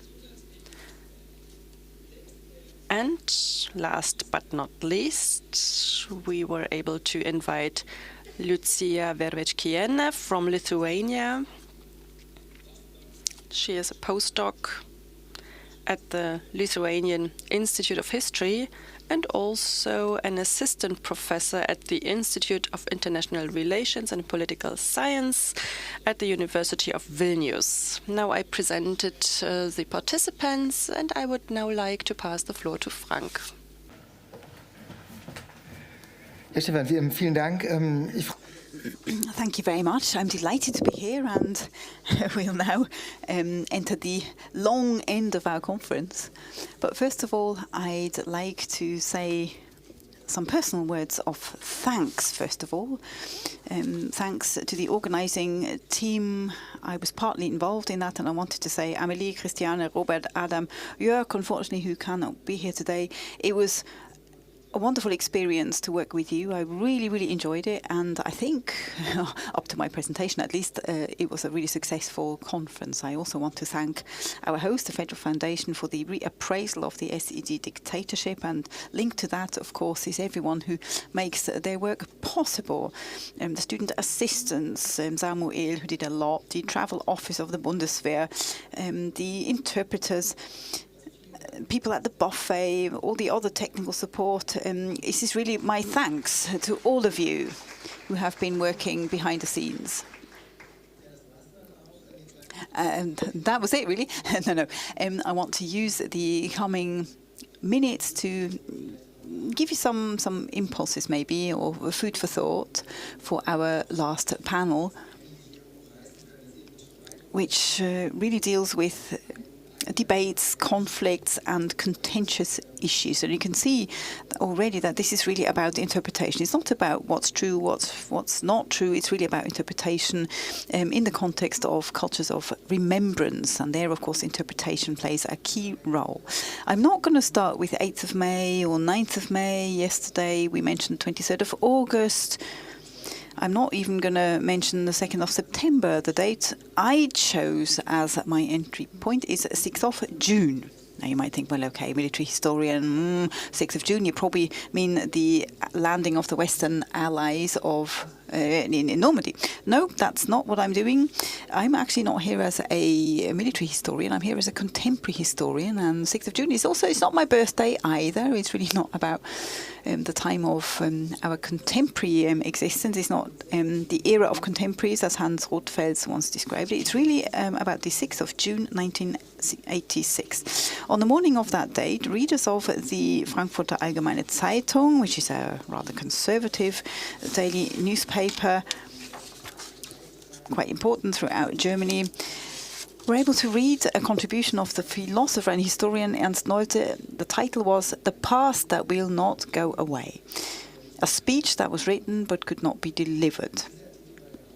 This article marked the beginning of what became known later as the Historikerstreit, the historians' dispute. I don't think any historians were actually involved, but it's still called the historians' dispute. And, well, the material that this offers could easily become a television series with Ulrich Tukur maybe, or Lars Eidinger, depicting Ernst Nolte, and then maybe there could be a special broadcast with archived material from Guido Knopp.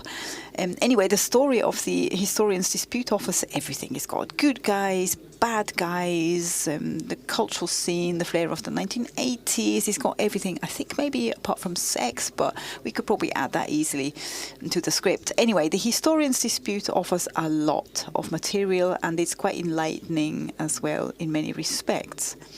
In the next few minutes, I briefly want to tell you the story of the Historikerstreit, or recall it. And while I tell you this story, I want to point out some more general aspects that go beyond the historians' dispute and might be important for debates and contentious debates in particular regarding our cultures of remembrance and also contemporary historical work.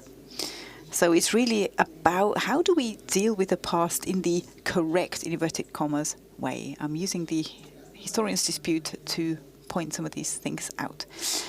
So let's focus on the subtitle of the Ernst Nolte speech. He said, a speech that was written but could not be delivered. Ernst Nolte hadn't fallen sick and therefore wasn't able to give his presentation. Ernst Nolte was supposed to give his speech during the Römerberg Talks. The Römerberg Talks are a prestigious discussion forum. They usually focus on political and intellectual topics.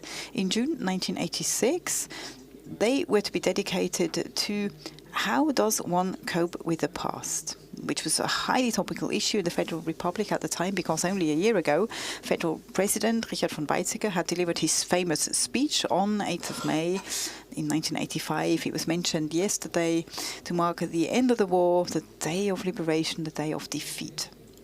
So why did Ernst Nolte not deliver his speech? He was disinvited. Today one might say he was cancelled.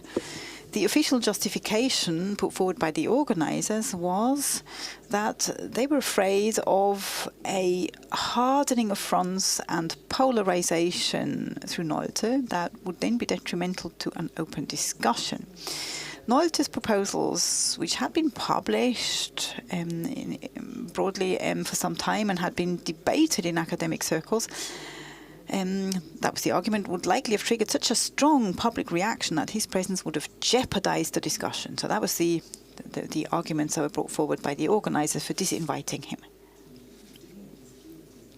So the things that this was about had already been debated. It was a broad debate in academic circles already, but it needed that medial event to bring these events out into the open, out into the public, and they're now being, so the academic discourse already existed. That's quite important to know.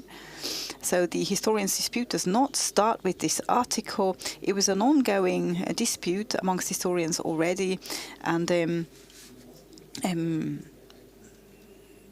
was a debate that went beyond the historical sciences anyway, generally. So what was the provocative proposal that Nolte was going to bring? He spoke of a so-called causal nexus, a causal relationship that he recognized between Bolshevik crimes and Nazi extermination policy. We could maybe summarize this in a well-known quote, which he posed as a rhetorical question himself. Was not the Gulag archipelago more original than Auschwitz? So Nolte basically questioned the so-called singularity and uniqueness of the Holocaust as the ultimate crime against humanity. And that also means that he attacked the public culture of remembrance that the Federal Republic had promoted in the 1980s or since the social liberal turnaround. Now, a second person enters the stage, Jürgen Habermas, a philosopher, sociologist, and one of the most important representative of the second generation of critical theory. He was actually a bit annoyed by the Nolte article, and he responds in the liberal weekly newspaper Die Zeit. He publishes an article. It's titled a kind of damage limitation. You see it here on the slide. Apologetic tendencies in German contemporary historiography. Habermas had been a vehement critic of the so-called spiritual moral turning point put forward by the Kohl government that had been in office since 1982. Habermas feared renationalization of historical politics and a kind of reversal of the social liberal modernization policy of the 1970s.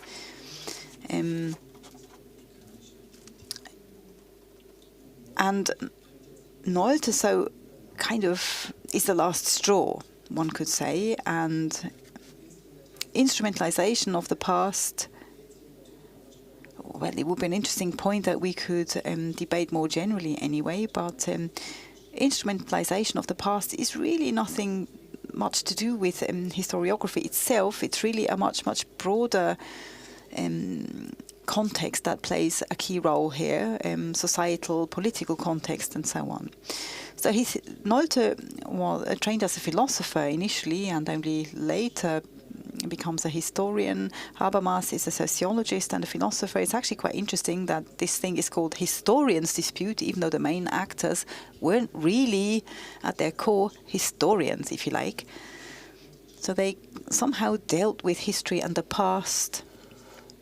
And then, of course, real sort of trained historians also entered the debate at a later stage. But historians are not the only protagonists, or not the only people who are entering the dispute about how to deal with the past. So let's look at the two titles side by side, because that shows up the next point I want to highlight: the past that will not go away, and a kind of damage limitation. So here I can point out what I really want to talk about: the past that will not go away. This is really a past that is open towards the present, which is still very much present. The past is still here today. Habermas, on the other hand, the terminology of damage control, it's really hard to say this well in English, actually. Maybe settlement or something might be a better term. That something is actually kind of concluded in a way almost, or is settled. This really implies that you draw a line under the past, that you sort of close it off from the present. So these are two very important modi in which historiography is operating, and one is the domain of contemporary history. Let me make clear that it is really about managing the past. That's an important term for me for our discussion. It is about management of the past. So, to be a manager of the past means that you somehow jump between the past and the present, and probably also potential futures. You are kind of gatekeepers of historical times. So these are not only historians, they also come from other academic backgrounds. And academia, of course, is not the only origin of such gatekeepers either. There are many different institutions and other potential sources. And that means, however, that we have alternative histories, alternative narratives that maybe aren't quite so present in society, that you debate maybe in a pub or over an evening meal, but are nonetheless present. And especially during the Historikerstreit and later in the heated debates around the Wehrmacht exhibition about the crimes committed by the Wehrmacht, this also becomes very clear. And you see that these narratives that have embedded themselves, established themselves in certain circles, and then lead to stories like, oh, our granddad wasn't a Nazi, and so on, or the cult of guilt and so on, promulgated in right-wing and far-right circles. These are traditions that come from that. And we're noticing today, the present day, that these are still very much with us. So German history, traditional lines, of course, are still ongoing today. The story that goes, oh, it can't have been all that bad in the past, and then formation of identity takes place through these narratives. I've had a look at the flyer, which I actually very much liked, but maybe it should be turned that way in order to highlight the parallel nature and of these stories, so that they don't actually kind of overlap. It's really the perspective can shift. Things exist very much in parallel. Let's return to the connection between the present and the past in a more general way, and how I understand contemporary history as a discipline. I wouldn't actually necessarily look at a sort of time arrow and look at the era that is closest to us. I think this would actually take away from the openness of history. I want it to be open towards the future, and I think contemporary history should be shown epistemologically and not along time, because the past is not young. The past is open to contemporary history. It makes it possible to integrate long durées and short events. So contemporary history is very much about present pasts. And present pasts, that is really, again, Habermas. And that's different from past pasts, where a line has been drawn and the idea that something is somehow concluded. Nolte and his supporters want the past, i.e. National Socialism, to be gone, want it to be passed away. That also fits with the Kohl government and their gestures of reconciliation, for example, holding hands in Verdun with François Mitterrand and Ronald Reagan in Bitburg. That's the Federal Republic's approach, one could say, to reconciliation, to overcome National Socialism. Habermas, on the other hand, is an advocate of the continued presence of the crimes of the Nazis in West Germany as a kind of permanent reminder and admonishment. And this openness to the present, I think, is also important because events that had formerly been understood as concluded can be reopened. Let me use Justus Haßhagen, a historian, as an example. He pointed out to this 110 years ago during the First World War. He talks about reactivation potentials of the past through changed present constellations. For Haßhagen, the Congress of Vienna, for example, had long been way in the past, but because of the First World War and the problems the First World War brought to the table, all of a sudden the Congress of Vienna becomes very much present again, or becomes a current past. So it becomes a present past and is no longer a past past. And another example The Bundeswehr, for example, the Bundeswehr's foreign deployments did not happen very long ago, but since 2014 and especially since February 2022, they really seem like they are from another time.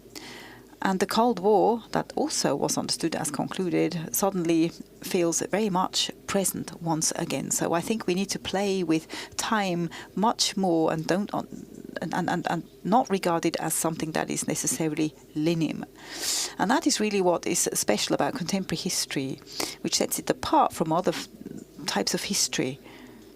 And that also requires different methods, but it's something that is of great significance in our cultures of remembrance. So it's this being open to the past and possibilities to reactivate certain parts of the past. I really want to emphasize this, and that will be interesting maybe to discuss this on our panel in the context of how do we manage these borderlines between the past and the present.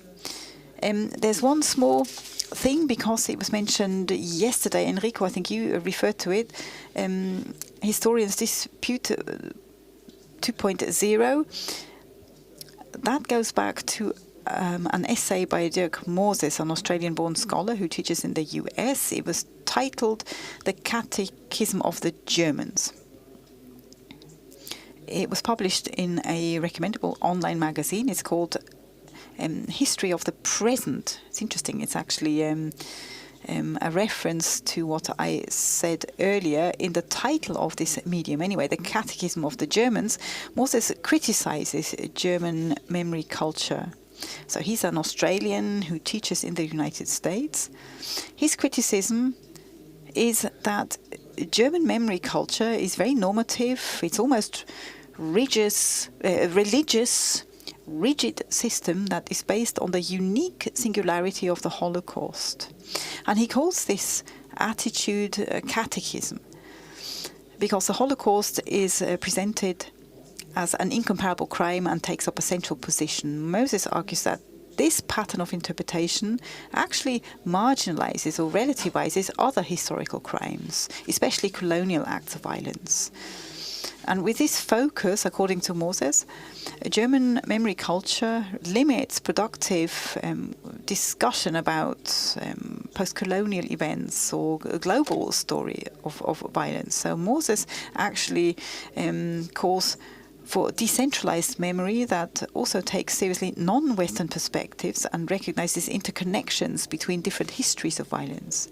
So his text triggered a controversial debate and has once again fueled this whole conflict over the sovereignty of interpretation regarding the German past. And his ideas are a bit based also on concepts put forward by Rothberg.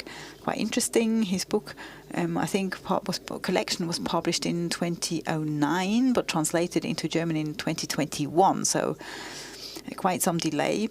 And that also, again, fires up the German debate. Rothberg coined the term of multidirectional memory. He says that different memories of collective violence, such as the Holocaust, slavery, colonial crimes, that they don't have to compete with each other. There's not really any competition between them with respect to the victims or the perpetrator. Quite the opposite. They complement one another, they overlap and open up new perspectives. So it's a scientific approach, especially for research, for scholarship. And he uses post-colonial theory and interconnection with anti-colonial violence and the Holocaust as examples. And I think it's a good concept that can be broadened even further. And Rothberg's approach also calls for a sort of networked memory and says that memory is not a zero-sum game where more attention to one suffering necessarily displaces the other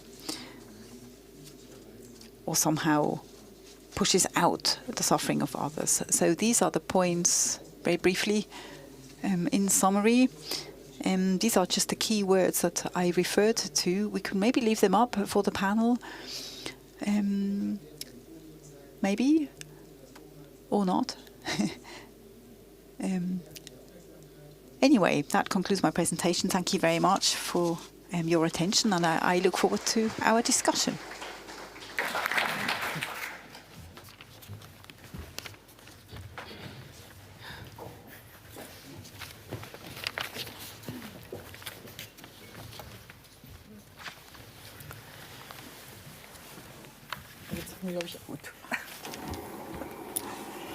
Jetzt sitzen.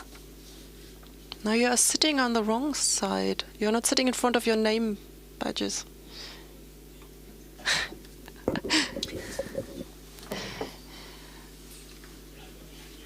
Dear Frank, thank you very much for this very interesting lecture that showed a lot of different perspectives. And I would like to use this to move from the German case further to the east. You have really touched on many topics. I would like you to concentrate on three things. The first is the question about, maybe I should say it again, Mrs. Janeke will tell us about Belarus. Mrs. Verechkiene will talk about Lithuania, and Mrs. Timofeeva will speak about Russia. Can you tell us about the situation in your countries? When it comes to a comparison between National Socialism, Communism, socialist crimes, Nazi crimes, this also has to do with the question of totalitarianism, totalitarian systems, the totalitarianism theory has been quite popular in Eastern Europe in the recent past. This is the first question I have. My second question concerns a current past or a present past. The Russian war in Ukraine. Has it shifted the meaning of certain memories? I am currently dealing with a project on the experience of German reparation payments and compensation services, and we talked to people, to recipients of such payments in Georgia. These are very old people, and many of them told us that it's nice that we get reparation payments from the Germans, but haven't you learned anything from history? Again, you are on the wrong side now that Russia wages war on Ukraine. That's interesting as an interpretation pattern. That's my second question. And my third question is the question about colonialism that Frank also touched upon. Does this have any relevance in Eastern Europe? And is what Frank called a multidirectional memory something that is rather limited to German victims, Stalinist victims? And is this enough of multidirectionality? And I can also tell this in advance, that you said that memory is not a zero-sum game, and multidirectional memory is, of course, also a very nice concept. But I think that in fact that does not work because we always have a kind of competition between victim groups. But maybe that's a topic for a second round. Who would like to start? Maybe Mrs. Janeke, you are sitting next to me. Yes. Okay.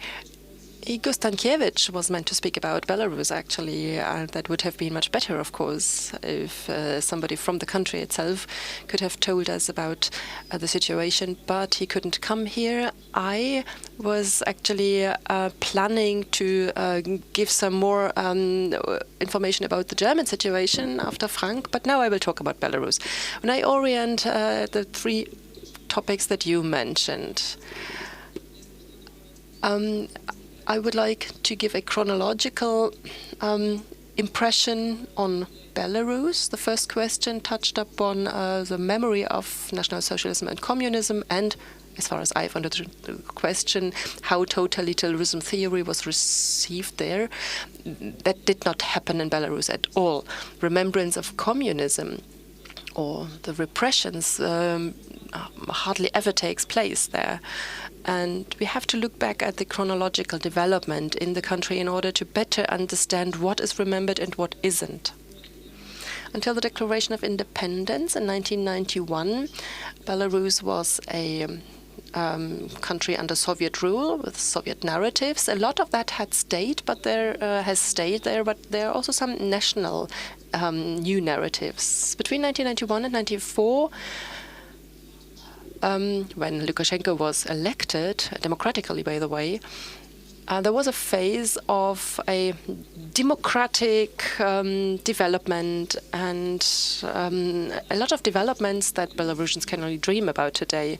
And then, Frank, I really liked when you talked about the reactivization potential of the Soviet past. The Belarusian Independent Republic started to use elements of the Great Patriotic War in their remembrance culture. There are some national elements concerning the remembrance of Nazi crimes. Of course, the 9th of May is the central celebration day, but the parade that we always have in mind when we think about post-socialist countries like Russia or Belarus, the parade takes place not in May, but on the 3rd of June, which is the national celebration day, which refers to the liberation of Minsk in 1944. And it was a bit toyed with this idea. Putin was invited, but the parade takes place on the 3rd of June and not on the 9th of May. So this is a national focus. And we've heard about other elements, burned villages and partisans. This is also something that is very strong in Belarusian commemoration. Yesterday, the colleague from Croatia mentioned quite sloppily that nobody wants to remember the partisans because they fought for communism. In Belarus, this is different. They also fought for communism, or the propaganda tells us so, but this is also seen as a certain national element because the partisan movement of Belarus was the strongest and best organized in the Soviet Union. Burnt villages are also a very important topic in Belarus. So these are elements that belong to the commemoration of National Socialism and that are very strongly present in Belarus in different places. We can talk about them later. There are places like Khatyn, for example, that is a memorial that reminds of the massacre in Khatyn, which we shouldn't mix up with Katyn. There was a massacre in this village, and this memorial stands for the victims of the whole occupation. And for a long time, this was also the place where state celebrations took place. And later in Malitrostinetsk, where the largest extermination camp of the Soviet Union was, a memorial emerged after the year 2000. But what is interesting for now is that in the past, this was a very important memorial. Lukashenko used it to show that Belarus is also part of European commemoration. But in 2018, Federal President Steinmeier visited the memorial, and today this is more associated with a Western kind of commemoration and remembrance that is dominated by the West. So now celebrations again take place in Khatyn.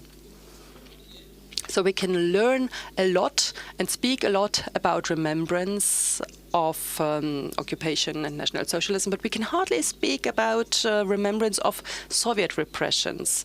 They only took place in the early 90s, as I've mentioned, and that is interesting because there are some memorial crosses in Kurapate in the north of Minsk.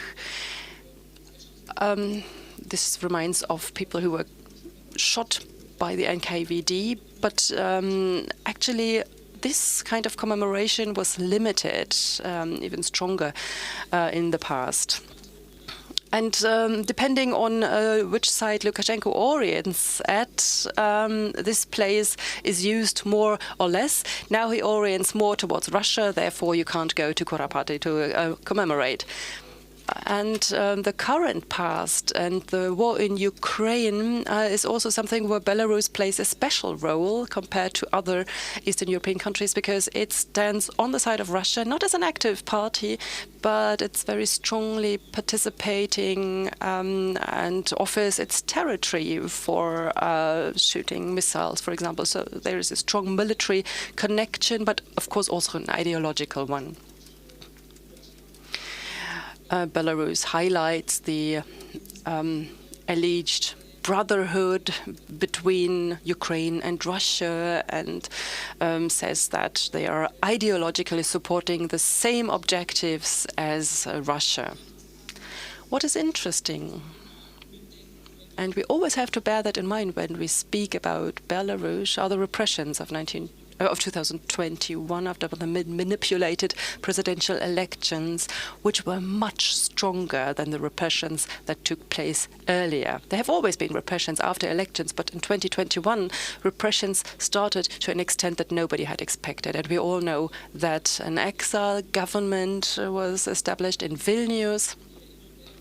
So we can also ask how Belarusians remember when they live in exile. Maybe we can come back to that later.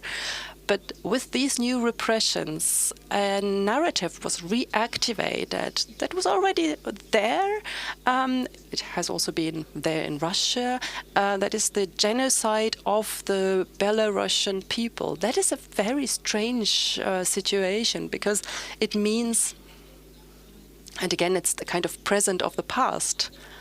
The Second World War is used in a different way. People move from the narrative of the hero to the narrative of the victim.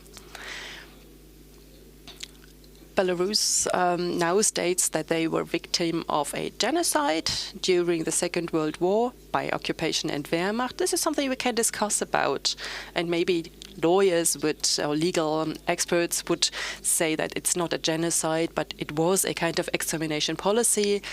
But what is interesting is that it's also conveyed that the sanctions of the West against Belarus are also a genocide.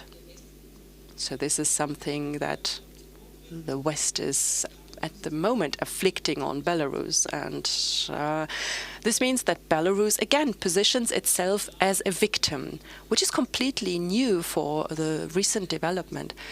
And last thing, colonialism, multi-directional remembrance, that doesn't play any role in the discourse. This is something that maybe takes place in exile. Of course, their colonialization is a topic, but in the sense of Russian imperialism. Maybe we can also come back to that later.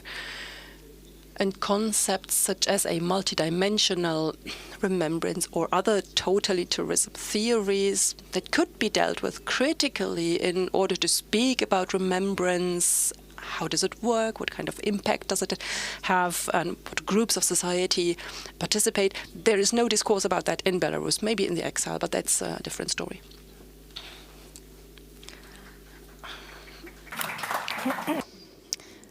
Thank you very much. Would you like to continue? And I will try to fit my comment into the framework given by Frank and also address the questions raised by Stefan. But I will also need to give a little bit of a context of Lithuanian perspective. So with regard to the perspective of Lithuania, it is based on two aspects. First of all, its smallness. Lithuania is a small state in terms of the territory and in terms of the population, in terms of the broadest sense of the power, and it's also a borderland, and currently a borderland of the EU and NATO, and those two aspects are part of the state's identity. These are also facts, but they also constitute the identity, collective identity of who we were and who we are now. And therefore, they contribute to the dominance of the victimhood narrative of Lithuania being a victim of the bigger players, of the aggressors of the 20th century, the Soviet Union and the Nazi Germany. But the victimhood narrative is also accompanied by the constant striving for freedom narrative. And I will come back to this in a few moments. So in my comment, I want to briefly touch upon the issues of the current securitization. I'm not a historian, I'm a political scientist, that's why I include those terms. The current securitization of memory in Lithuania and the role of the anti-Soviet partisan war of 1944-53 memory in this context. Also the so-called desovietization law that entered into force in 2023, also with regard to the security situation in the region, the ongoing war in Ukraine. And these examples, I think, will also show the instrumentalization of the past, but not necessarily in a bad sense. So since the conference is dealing with the long end of the World War II, so of course for Lithuania the end is seen as the beginning of the occupation.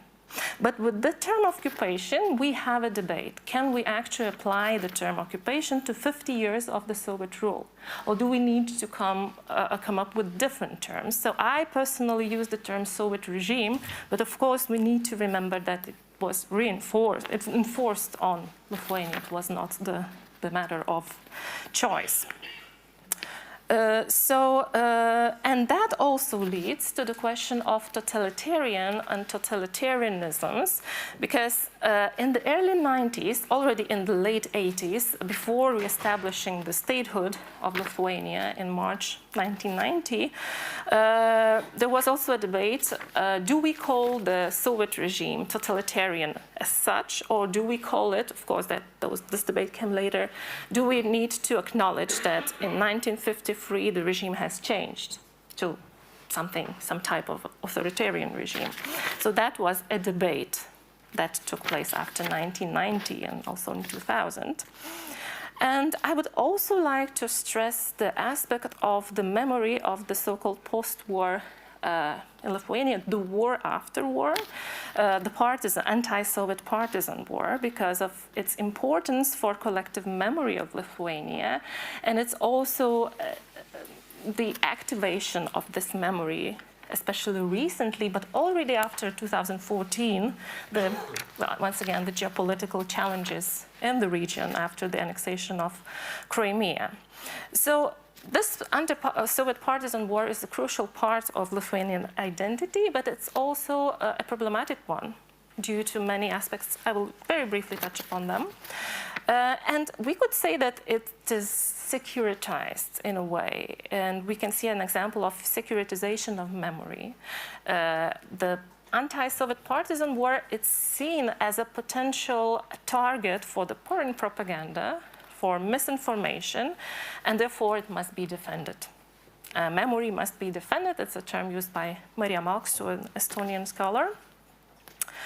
But we can see also securitization from a different perspective, that today, especially with all the security threats in the region, a narrative is needed, a narrative that would unite the state, the society, and make it ready to defend, and in the worst case scenario, in the case of occupation whatsoever, to be ready to resist.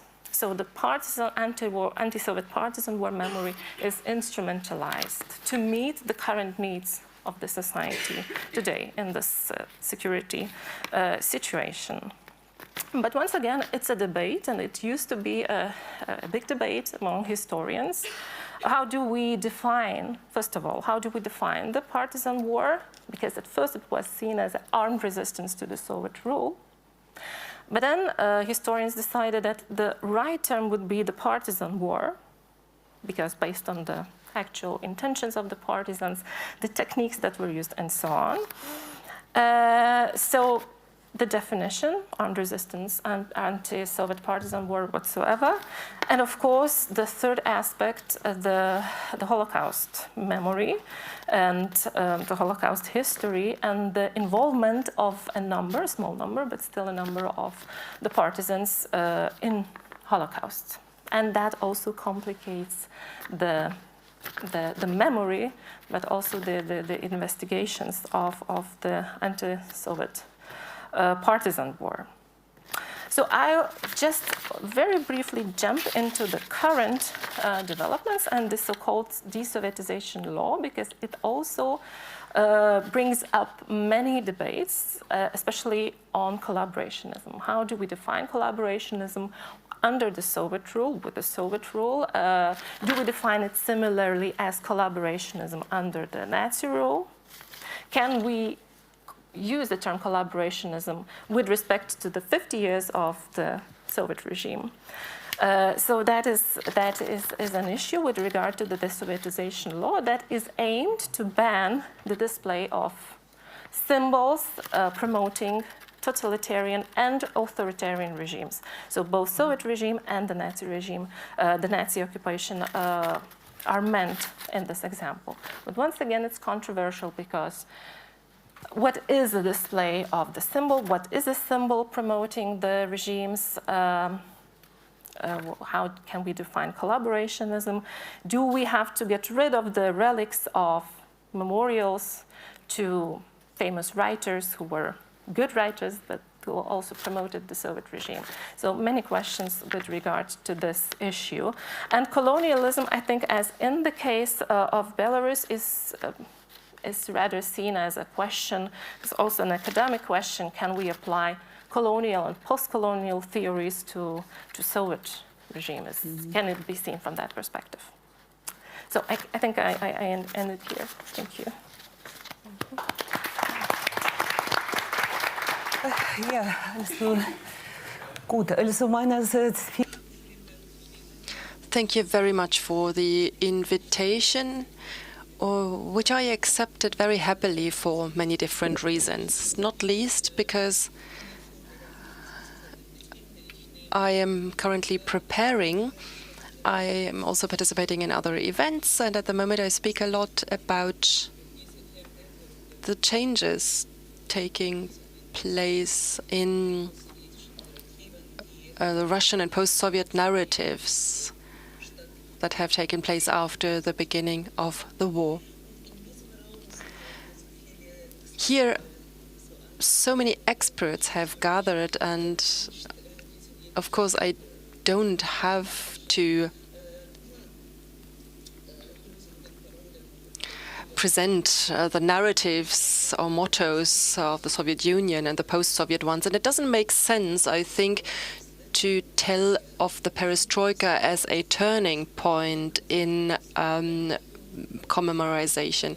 This is all long past. It was a turning point, and during the whole of my working life, I've worked on that topic, but the chances of that time were missed. And we, scholars in exile, scholars who are against but remained in Russia, we have to understand that and accept it. Somehow we have to come to terms with the state that we are in since the 24th of February 2022. We do not only have to live with these circumstances, but we somehow also have to be prepared to fight against the situation. And that is what we need this hard work for. Actually, it's like a kind of poisoning. When you read current Russian sources, and I'm not speaking about hate speech blogs and so on. Of course, this is something that can be researched, but it could also be researched in the future. I, of course, read acknowledged texts. The only mandatory textbooks, for example, school textbooks, and I read about remarks of Duma representatives when they say something, when they post something that you can read. Many theses, or at least some accents or details, seem new to me. And maybe I would like to invite you to have a debate about them, because it seems that there are some new narratives. The first one, and the most important one, is a continuity of fighting and a permanent confrontation. This is completely new. I grew up in the Soviet era. I was a pupil, I was a student there, and despite Afghanistan, tanks, and so on, despite all wars that the Soviet Union was waging, peace was something holy. Peace for all of the world. And actually, there was nothing worse than war. And I have a small hope that this is left in the mentality of society somewhere. But at the moment, it doesn't look like that. We've got the thesis, or the thesis is that during the Great Patriotic War, we were the victors, and we must and will liberate today. This is also important, and we must be the victors. And victory means power, means justice. This is an equation that is used very often. So the one who wins is the strongest, and therefore a victory is always justified. So Russia is again liberating others. There's absolutely no mentioning of reconciliation, and the country seems to be ready to fight permanently. And I'm really sorry, but I worked on German history and history of National Socialism, and this total mobilization absolutely surprised me.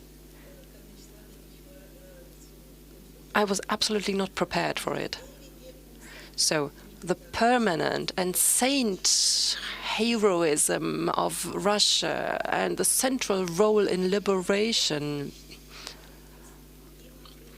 has always been threatened by falsification, and that is why it has to be defended, this permanent heroism. So this absolute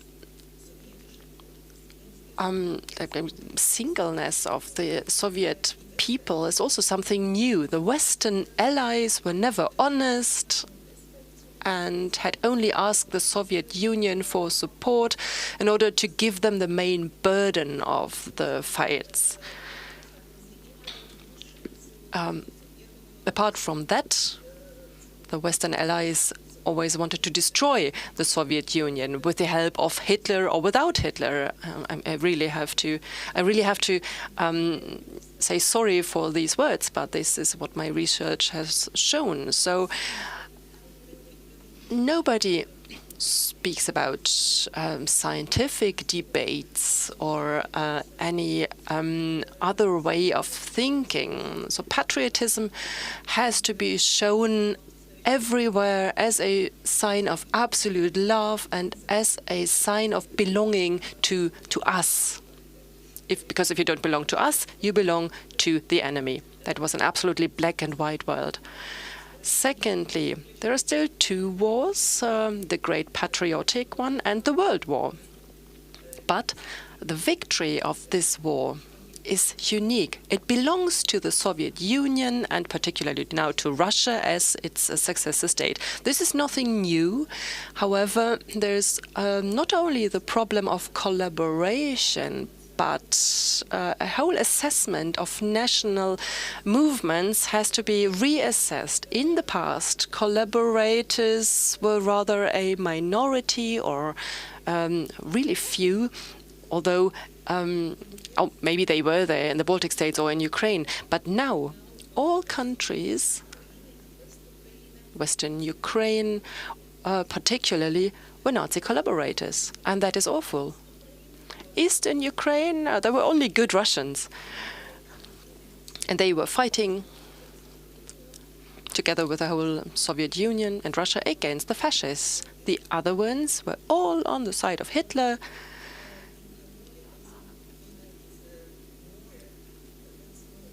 And the new slogan is that National Socialism is being reborn everywhere in the world.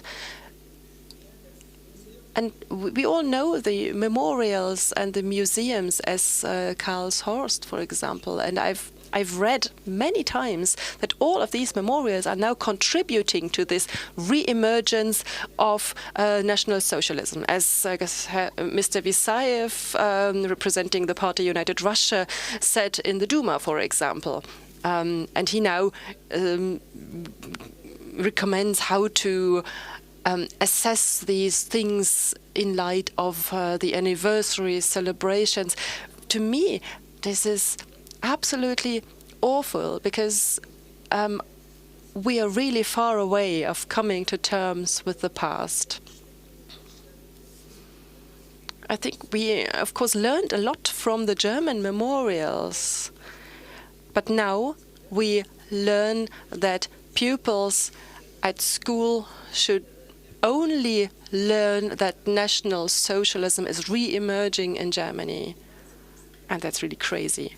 And no evidence is shown for that.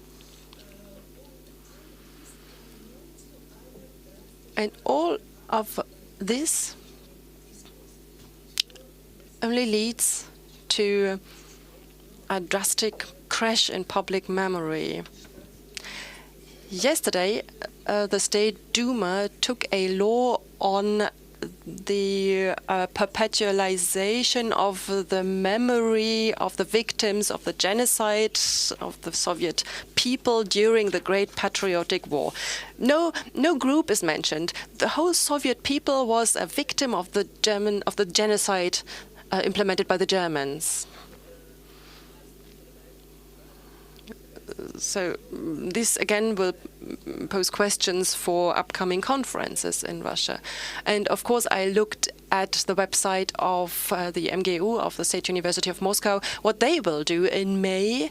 And in the center of the activities of the history faculty of the Lomonosov University, and all of my colleagues who were completely against in 2022,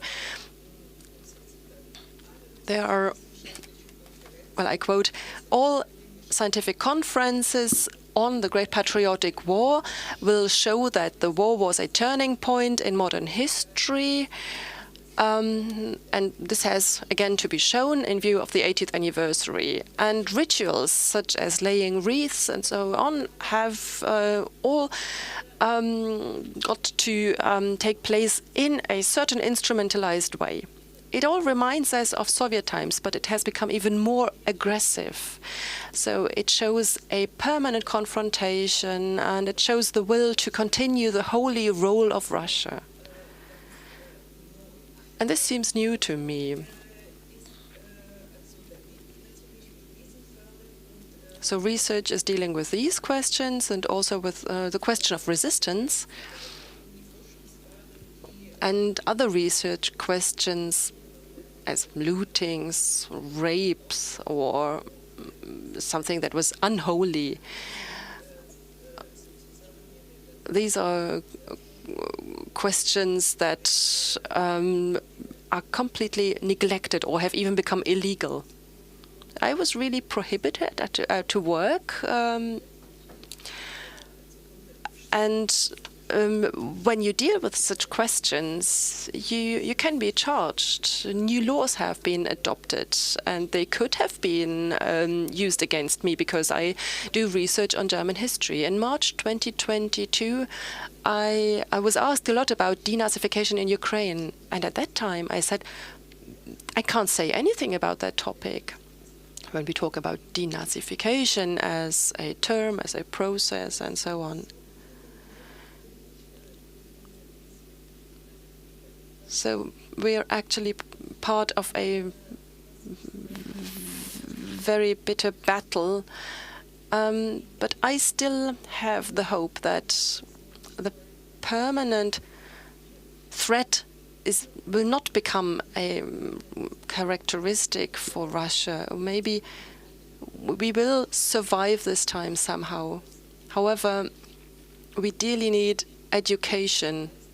We probably did too little in order to educate about the past, and we will have to start again from scratch.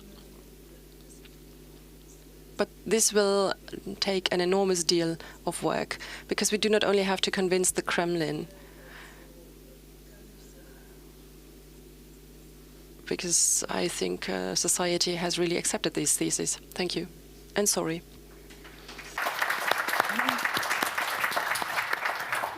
Vielen Dank. Ich würde gerne, bevor ich ans Thank you very much. Before I open the floor to the audience, I'd like to come back to what you said last of all. You pointed out that the historical sort of change of history or interpretation of history and policy that has been ordered top-down is finding great resonance within the population. I'd like to ask you the same question for Belarus and Lithuania. You mentioned it quite well in the context of Belarus, but maybe you could comment on immigration, for example. So what is civil society saying on state-based policy of remembrance? In Lithuania, we are talking about a democratic and free state, obviously, but there I'd be interested in, are there any differences between what government is proposing and wants? And are there any counter-proposals or pluralistic developments within civil society? If you still want to say something, of course, please, Frank, also feel free to come in. Well, for Belarus, I can say, even though you are not talking about exile, in Belarus, certainly before the full-scale invasion, we couldn't speak about divided memory. So the period 1991 to 94, perestroika, which of course that window of opportunity has also long closed in Belarus, and that made it but it made it possible to engage in research, and certain memorials came into being, which were partly then taken down again. But it kind of provided the seeds for something that has sprung up slightly in Belarus. But from a perspective of government, there is a rather sort of crass policy of oppression, which is sometimes even harsher than in Russia as far as the cultural scene or science is concerned. It affects historians, but also other experts that are working on alternatives maybe, and differentiated perspective on national history in Belarus. And that is a part of memory that is largely going back to the Grand Duchy of Lithuania, which is shared also between Belarus and Poland, by the way, and that also, nonetheless, is a source of conflict. So if you could, maybe, as historians, it would be quite interesting to look at that in a bit more detail. And many historians, local historians in Belarus, would love to do that. But before the full-scale invasion, there were some windows of opportunity. There was some scope to engage with contentious topics, especially in science, because the idea was always no one reads those papers anyway. It's just conferences by historians. So it was possible to actually do fairly free research. Sometimes that was quite surprising. But those spaces, of course, have long since closed down. So we can't speak about that anymore at all. Okay, so today people do read these papers? Yes, supposedly. Even though in people's heads, of course, these topics are still present, which might be a good point of departure for whatever happens after. There was a German-Belarus commission of historians, which of course was then frozen, so nothing happening at the moment. But of course, many people went into exile. So this is where things are very much alive. There's a German Society for Eastern European Studies. There's a Forum for Historical Belarus Research, which is where we are also committed. These are people that are spread throughout Germany. Some went to Vilnius, some went to Warsaw. So there's actually a fairly active scene is maybe the wrong word, but a professional, professional historians who are still looking at those issues. What's interesting maybe is one moment in this divided memory landscape, which sounds quite positive now, which it is in contrast to the Soviet-dominated historiography. There, of course, discourse is happening and debate is happening, at least. But there's also questions regarding the belonging of Vilnius to the territory of Belarus, and some colleagues are convinced that this is a genuine Belarusian place, and therefore there are many Belarusians in Vilnius, in Vilna. But there's also, the date that was mentioned a few times already, 17th of September 1939, occupation of Eastern Poland by the Soviet Union. In the official discourse, in the Soviet-influenced discourse, shall we call it, that is classed as a reunification, because it's a good thing that we have recaptured, so to speak, or reunified the Belarusian territory. But what's interesting in the oppositional narrative, this is actually not regarded as entirely negative either. So this term of reunification comes from a national patriotic perspective, and it is welcome on both sides. So there are some grey areas, I would say, shades of grey, where in this field of research, I guess, there are some controversies. Of the intersection between the official memory and other layers of memory, I think I will talk about the memory in families, because I've done quite a lot of research on that, how families remember the Soviet past, and especially as a group, vis-a-vis each other, how they talk and narrate about the past.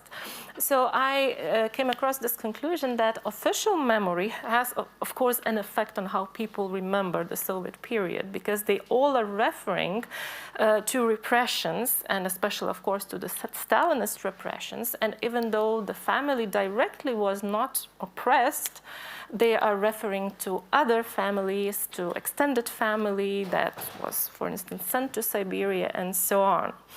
But I think the Stalinist period is more or less remembered as based on repressions and on terror, but the later years, there are considerable differences between the people who had established their careers, who had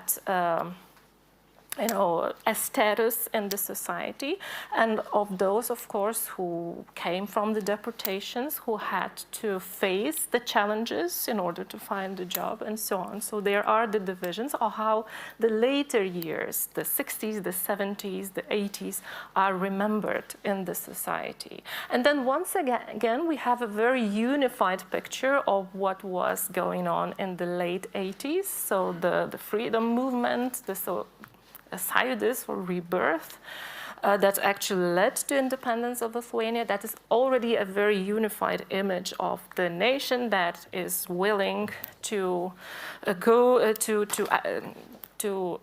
how to say that, to fight for, not to fight, but to ask for freedom and to be free again. So the Baltic way and so on. These are the aspects that unify the memory, the official memory, and the memory in the society.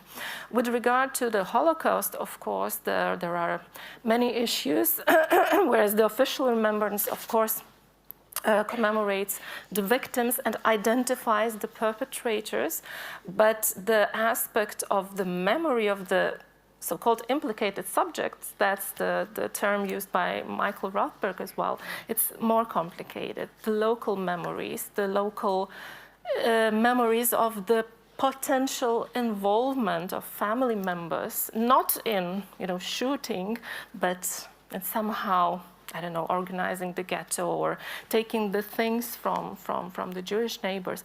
That is still, a complicated issue that needs to be reflected. But I think not only in Lithuania, that's a general issue. Ja, vielen Dank. Ich würde dann Thank you very much. We have another 20 minutes. Of course, I'd like to now open the floor to the audience. If anyone has any questions, yes.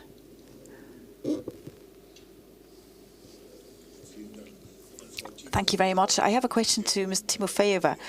I'd like to come back to what you said. You said that the population shares the top-down policy that is promoted. I just wanted to ask, how much of that is pragmatism and how much of it is conviction? I think it's important to differentiate.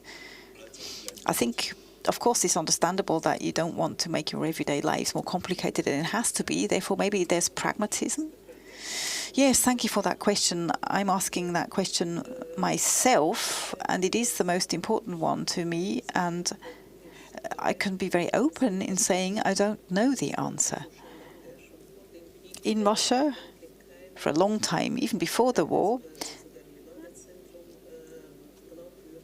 I'm not aware of any credible surveys that were done, especially by the Levada Center. And that is not necessarily to do with the fact that people might be lying or not being truthful. But the foundations of such surveys are such that they only, well, the sample only consists of people that agree to speak to researchers. So if you make a phone call from an unknown number and ask, what do you think about the war? My first reaction is to put down the phone. And those who chose not to answer the question, those, of course, don't feature in these surveys. So therefore, I suspect that the 80% who have been supportive of Putin for years, those are the ones that would agree to answer such a question. Of course, they give a positive answer and an open answer. So, to be honest, I cannot give you any credible data, but I can explain some general tendencies. First of all, Russia is not unified. There's a difference between the larger cities, in particular Moscow and St. Petersburg, and the real Russia, shall we say, or the regions, the wider regions. There's a huge difference. And in Moscow, there's a difference between,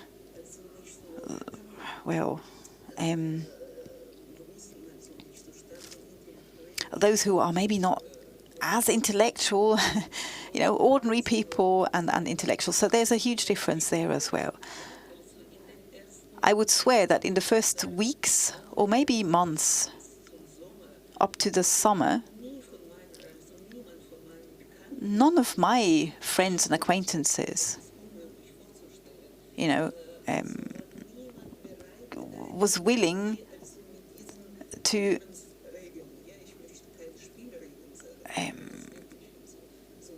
comply to certain rules.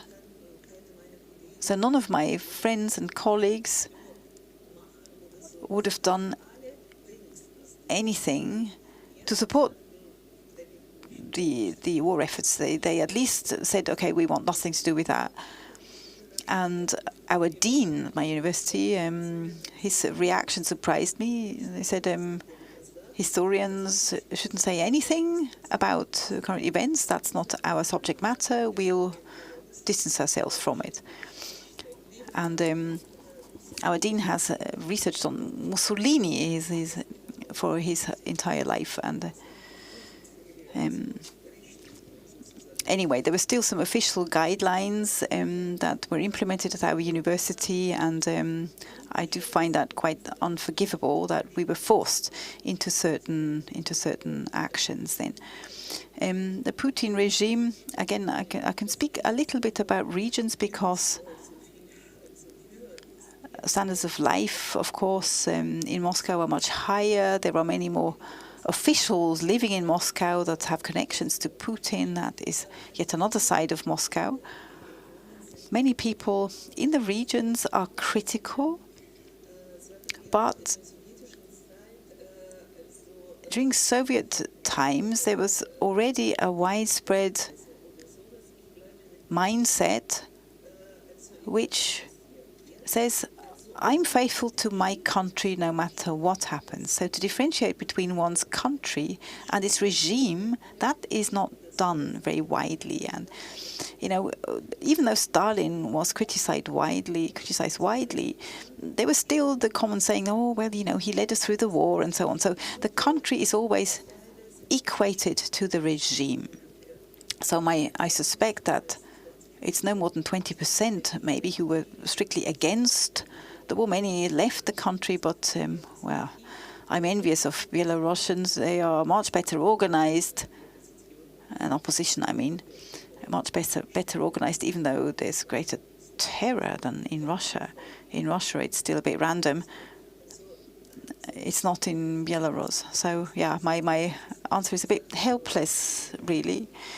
So, yeah, it's something that research might have to pick up on in the future.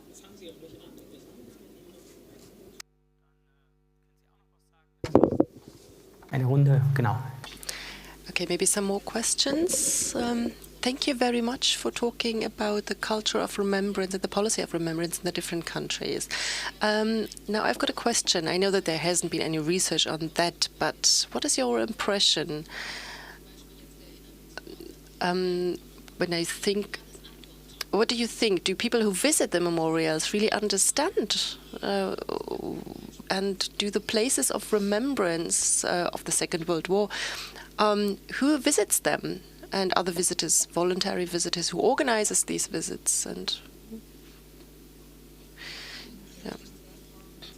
I have two questions concerning Belarus and Lithuania. How can you explain the destructive use of the term of genocide in different contexts? In the context of dictatorship and democracy, in both cases the term is used, the term of genocide. It has always been part of the culture of remembrance, but it has a very destructive impact because it supports a self-victimization process. And here I would like to know where you see the origin. Is this still a consequence of Soviet propaganda? Mr. Reichhardt, I already used the term management of the past when I worked on the files of the Kohl era in the 90s. But otherwise, I find it a bit problematic, particularly today when there are so many conspiracy theories, because this is somehow giving food to the idea that there is a certain control of the culture of remembrance, and I don't see that. We have a very pluralistic culture of remembrance, and it is being negotiated, and therefore I would be careful with the term of managing the past. I've got one more question here in the front row. Förster, I worked in the Gauck-Birtler Authority for 17 years. I would like to give a remark. It was very interesting to listen what historians did in the 80s and what they are doing now. It was very impressive. My remark is the following. I followed the historians' dispute in the 80s very closely, and I was very angry about questioning the singularity of the uniqueness of the Holocaust. And after the German reunification, I realized that in the opposition movement of the GDR and also in Eastern Europe, there was a certain way of not understanding why the West spent so much time processing National Socialism, and actually the own experience of repressions and dictatorship was neglected. And therefore my question to the panelists, what do you think about that? Maybe this has shifted, but I personally never understood why the uniqueness of Holocaust, which is out of question for me, and which goes much further than the end of the war, why this needs, why this diminishes other fields of commemoration or degrades other groups of victims. I just don't understand that. We've got time for one more question, and then we will close the question round, and then you have very little time to answer. It's Anne van Maurik. I interviewed Dirk Moses once, and I asked him, why did you say it in such a provocative way, like the high priest, right? And all these accusations, which are perhaps interesting. And my question for you would be, or he answered then, it was just because I wanted to rattle the cage. So I want to shake things up. And my question is an open question. To what extent is there a cage to be rattled? Ja, ich glaube, das sind jetzt Fragen für alle. Yeah, I think these are questions to all. Who would like to start? Would you like to start? Yes. Thank you. Very interesting questions. I will come back to the question about the management of the past. I think that it's really a plural management. I don't think that there is one central management. But I think this management takes place whenever the past becomes the past. And this takes place in families, in institutions. It concerns collective memories and also individual memories. So for me, it's a very pluralistic understanding. I don't mean a centrally organized or orchestrated mechanism overlapping other processes. I really mean that there are different players and people speak about different topics in different ways when they speak about the past, the present, and the future. And I think the fact that now files about the Kohl era are being closed, which really shifts our memorization. But I don't think that the term management of the past is problematic. At first, I even wanted to present ideal types of this kind of management. I wanted to show how historians working in memorials can use them, but actually everybody, even private persons, are managing their past and their present. And I don't think I tell the historians anything new, but our life is extremely chaotic, and we want to give it a sense. And therefore, I would rather see this management as something cultural. And I rather ask myself, how can these different management functions be regulated? And who gives whom a certain sense, and what is the objective? And I would rather see it as a very pluralistic understanding. That he wrote this paper on a Saturday morning, and and just want to see what happens, and and here I think this discussion, it was for 3 or 4 weeks in the media, and it got the label Historikerstreit 2.0 because it's the same topic but with different front lines. Now the left is thinking there is no singularity in the Holocaust, and it was a reaction to Achille Mbembe and the connection of you can't criticize Israeli policy without being accused as an anti-Semite, as what we are talking about in this Gaza debate, actually, in my opinion, in a very wrong direction. But this was his context where he wrote this, and I think, and from the concept, I think the memory is always multi-directional. We have these different kinds of memories. We have these niches where memory is present. We have this small archive, family archives, and all these managers. And there are so many forms of these things. And I think there is not a state cult of memory. There is an official kind of remembrance, yeah, in some sense. Walking to a Kenotaph in London or whatever, or holding speeches on dates and having dates. Yeah, this is official. But there exists a very broad landscape of memory, and I think this landscape of memory would also integrate these managers and this multi-directional memory in some sense. And for me, I'm not a producer of memory. I'm a historian. I want to analyze how people in different times make sense out of memory and how they use it. So. We continue in English because we just switched to English. Maybe you want. No, because the question was in English. So it's fine. It's all fine.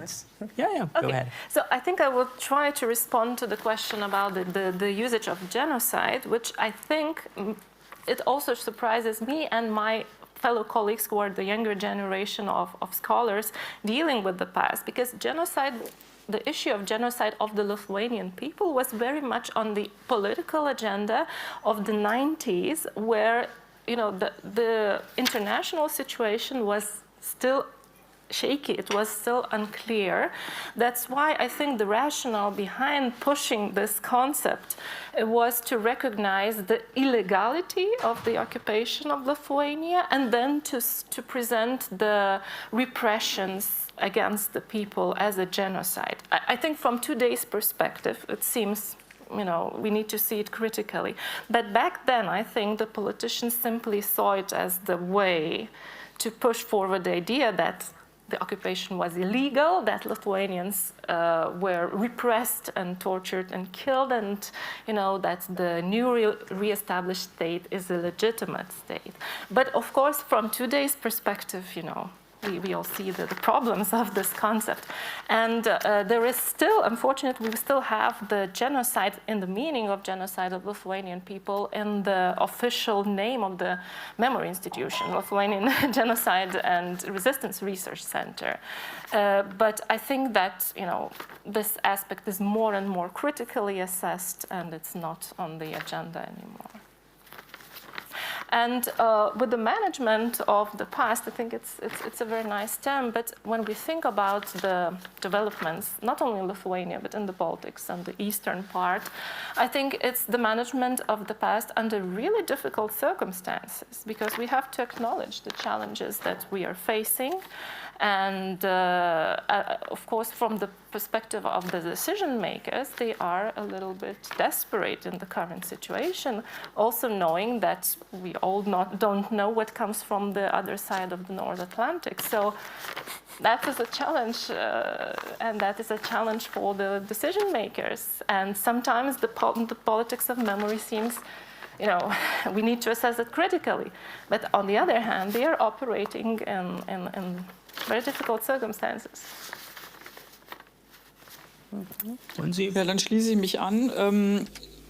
Yes, I would like to continue the question of who visits the memorials and how are they conceived. In Belarus, little has changed since the Soviet times.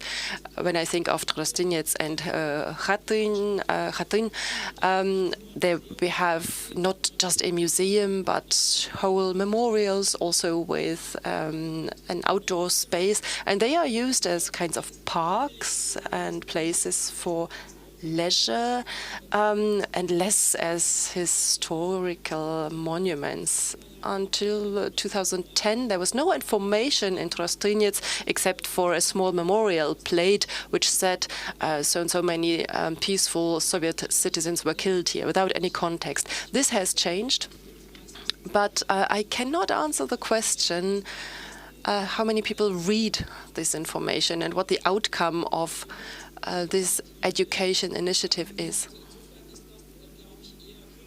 I think we should rather be critical, and the majority of visitors, when we think of places where exhibitions are shown, these are usually groups that have to go there, that are sent there, like school children or military personnel or other groups that are sent there to have a guided tour, for example, to the Museum of the Great Patriotic War or to new memorials in Osarici and other places. So it's difficult to answer the question because there are no surveys, or at least no representative ones. But I would like to give one more remark, and this holds true not only for Belarus, but for the whole post-Soviet space, although I'm not so sure about the Baltic states. Museums are places that people like to visit. Not because they have to, but museums have a certain place, a certain position in cultural life, also as places for dealing with certain controversial topics. So museums have a very high reputation. They are places where people like to go to spend time and also to get new information. On the term of genocide, maybe Tatjana will tell us about the situation in Russia, but in Russia, since 2010, the term has been reactivated. And now, I think for Russia, this is a legitimizing narrative, because in Russia argues that in the east of Ukraine, in the Donbas region, and in Crimea, Russians were suppressed by Ukrainians, and therefore they have to be liberated. So this is also the narrative, that there a genocide of the Russians living in Ukraine was committed. And in Belarus, well, they are supporting the Russians. They can't represent their own narrative at the moment. What is interesting is that the narrative, as for the narrative, Russia and Belarus were the only ones who had a different narrative. There was no victim narrative, actually. Everybody was a hero, and the heroes were the only ones who were commemorated. And now a shift has taken place, which says we also were victims, and we therefore can justify our current policy. Whether this is a consequence of Soviet propaganda? No, not at all, because there was no victim narrative in the Soviet propaganda, not at all. Of course, you can look at this question more differentiatedly for different groups, but in general, I would answer the question like that. And one last remark on the topic of management and of the past. I would like to appeal that we pay more attention when we talk about terms. You mentioned the term Erinnerungspolitik, policy of remembrance, which is also a difficult term. We use it because we all know what we mean, but a culture of remembrance. What exactly is a culture of remembrance? There are very different terms meaning the same thing, and I think it really makes sense to question such terms. When do we talk about memories? When about commemoration? When do we talk about identity? The German term Vergangenheitsbewältigung or Vergangenheitspolitik, these terms were coined in historiography for the time after 1945, and now we call it Vergangenheitsmanagement, management of the past. Maybe these are things that should be brought more into the public discourse. You talked about the reactivization potential, which a term that I really like. Just very briefly, I agree for the most part on the notion of genocide. That term in Russia was always put in the context of the Great Patriotic War and the fate of the peoples in occupied territories. And for a long time there was a tendency, actually not once was there mention of the Holocaust without also mentioning the other groups, and that it was unjust that they were not given as much attention and so on. So, you know, yesterday's law is proof of that. There's just the Soviet people and there's no one else. They all somehow belong or form part and parcel of the Soviet people. So that's genocide. And just very quickly on forgotten colonialism. Colonialism doesn't really play a huge role in the public discourse in Russia or within government. But if it does get mentioned, then colonialism is only ever connected to Western powers or Western policies. And of course, the attempts are made. Colonialism was really there to suppress the Russian Empire. The Russian Empire only ever did good things for everyone. The Soviet Union anyway, paid for everything, didn't ask for anything in return, and so on. So colonialism has been twisted, just like other terms that I have spoken about. And the memorial sites for the Great Patriotic War, I can't say too much. There are certain rituals. At weddings, for example, you don't necessarily visit places in an organized way. It's something that you do in your leisure time. It's a recreational thing. You take your whole family, your kids, during May, for example. If you ask me about memorials to the victims of Stalin, many museums have been closed. In Moscow, in other places, in Perm, the Gulag museums, a lot of those have closed. Some centres are somehow just about hanging on. Some are receiving perhaps Putin's particular support. Otherwise, maybe they would have closed their doors long ago too. So there is no organised visits of those memorial sites and museums. It's not fashionable, shall we say.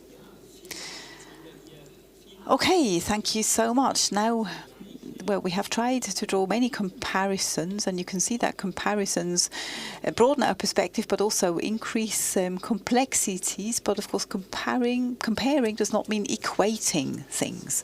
So, National Socialism, Stalinism, yes, let's compare, but let's not equate them, because matters are different. Things are different. Okay. It was a complex panel. We didn't actually manage to reduce complexities. This is my sort of transition to our concluding wrap-up session. Agnieszka Wicholska has the unenviable task of summarizing the entire conference, and I believe we go straight into the final keynote. Thank you very much once again to all the panelists. Yes, thank you. That was actually part of my job. Now you have an opportunity to listen to a wrap-up given by Agnieszka Wicholska. Agnieszka Wicholska had many positions and worked for many institutions, amongst them the Free University of Berlin, German Historical Institute in Paris, and I had the honor and pleasure to work with her in a German-Polish house. At the moment, she works at the Moses Mendelssohn Center for European Jewish Studies in Potsdam. Agnieszka, the floor is yours.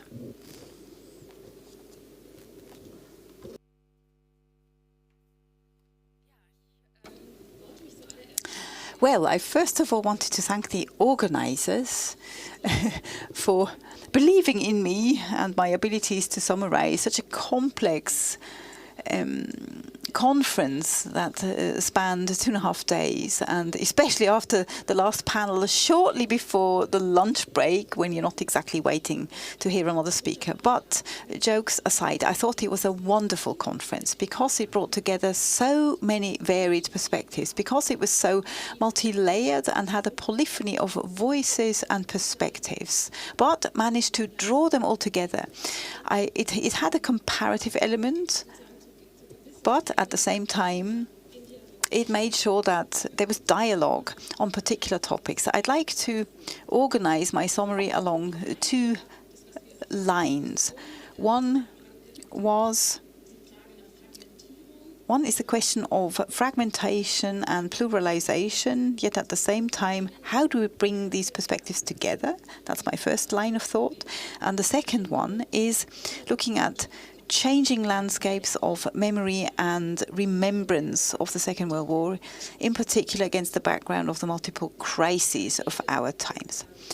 And Adelius, yesterday, presented to us in a very impressive way that there isn't just a singular Eastern European memory, not even a singular Western European memory.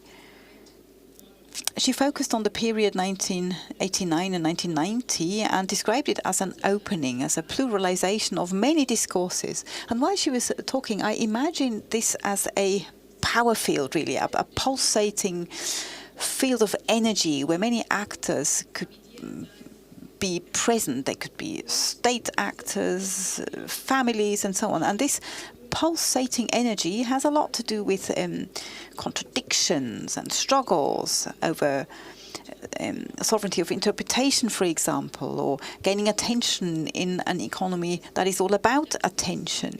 But this power field, of course, is much more than just dichotomies or two polarizing perspectives. And our job is, and I think the last panel underlined this in a very impressive way, our job is to kind of understand this pulsating field of power and to show the many dynamic elements it contains.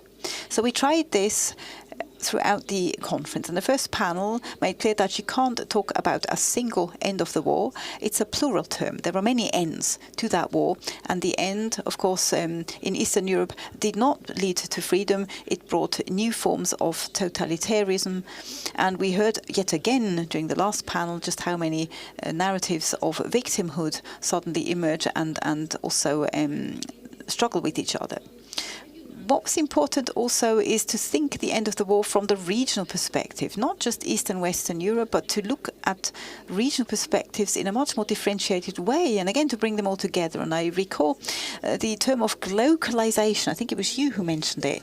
So to bring together global interconnections on the one hand, while also somehow merging this or contextualizing or using this as context for more local experiences. And we heard this in an impressive way when we came on to the wars after the war, the Indonesian War of Independence, for example, when Dutch soldiers all of a sudden brought along their local experiences gained under German occupation and then suddenly realized they felt very much like the German occupiers themselves. That, I think, highlights very nicely how that local perspective can be extremely fruitful in research.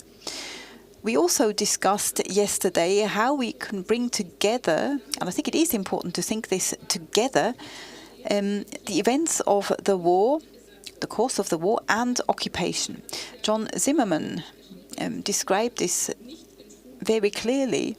He said that the military events are not often contained in school books, for example, but are prerequisites that then led to occupation. And we know, of course, that not enough is said about occupation in school curricula anyway, but I think it's a very fruitful approach to bring these two perspectives together so that the military dimension of the war was a precursor to occupation, and also ideas of who is occupied by whom in Eastern Europe, of course, plays a huge role, not only for the course of war, but also, sort of how occupation was then organized. And maybe today we are more interested in the course of the war because we can see very clearly what is happening in Ukraine. We know from our own experience in watching the war in Ukraine that how a war progresses matters greatly when that war then comes to an end and is negotiated. This is what we can all watch on the news on a daily basis. But it's also important to know what then happens under occupation, and that's something that's not present really enough in the public discourse. When Ron Hilberg began to write his history of extermination of the Jews of Europe, his PhD supervisor, Franz Naumann, told him to not do this because he would never get a job in academia. Frank Hilberg also took a long time to find someone to publish his thesis. I'm saying this because Holocaust commemoration took a while to become established, and it did really take a while for it to become established in research as a scientific discipline, but also amongst the public. So when today we are talking about Holocaust commemoration that is present at all times, we often forget that this too has been a development. In today's panels, we saw very clearly just how much the Holocaust is relevant to the topics we talked about, like the judicial dealing with the past.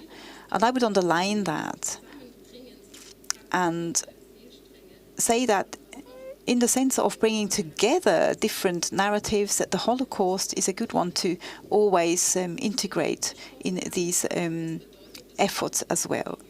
What we didn't talk about is what did the end of the war signify for the Jewish survivors of the war. Very often that was not the end of violence. And there were post-war pogroms in Poland, for example. We did not touch upon those. But of course, it's important to not just integrate Jewish experience. We need to ask, what does this signify for the majority societies that emerged after the war? And let me explain what that means using Poland as an example. The majority of Jews in Poland, 80%, I would say, lived in cities or towns. Karl Schlögl called this an urbanocide, which not only means the physical destruction of cities and towns, but also the murder of their civil population, especially the Jewish population that predominantly lived in towns. That means that for the post-war period, there was a huge demographic change. For Poland, we can speak of an ethnic homogenization and proletarization of cities. After the war, there was a great urbanization of a great part of Polish society, which had been largely rural before, accelerated by social change and opportunities for having a career in the new Poland. This complex setting of post-war Poland has been called a revolution while awake, and that also is a consequence of the war and the Holocaust in Eastern Europe. That brings me to my second point, namely, what are we observing in terms of changes to the landscape of commemoration and memory during times of crisis? Last week, my mother visited me from Warsaw. She told me how civil society is gradually being prepared for war, which was news to me. Educational programs are being offered. We are learning, where the next bunkers are, where water can be obtained, whether bunkers have electricity or not. And my mother herself then made the leap to the past and said, I was born in the war in 1941 in Warsaw. It would be terrible if I had to experience another war in my country. So what she described as a fear for the future, 100 kilometers further east, of course, has long since become reality, where people are fighting and dying. They're fighting for their continued existence as a state, for their cultures and so on.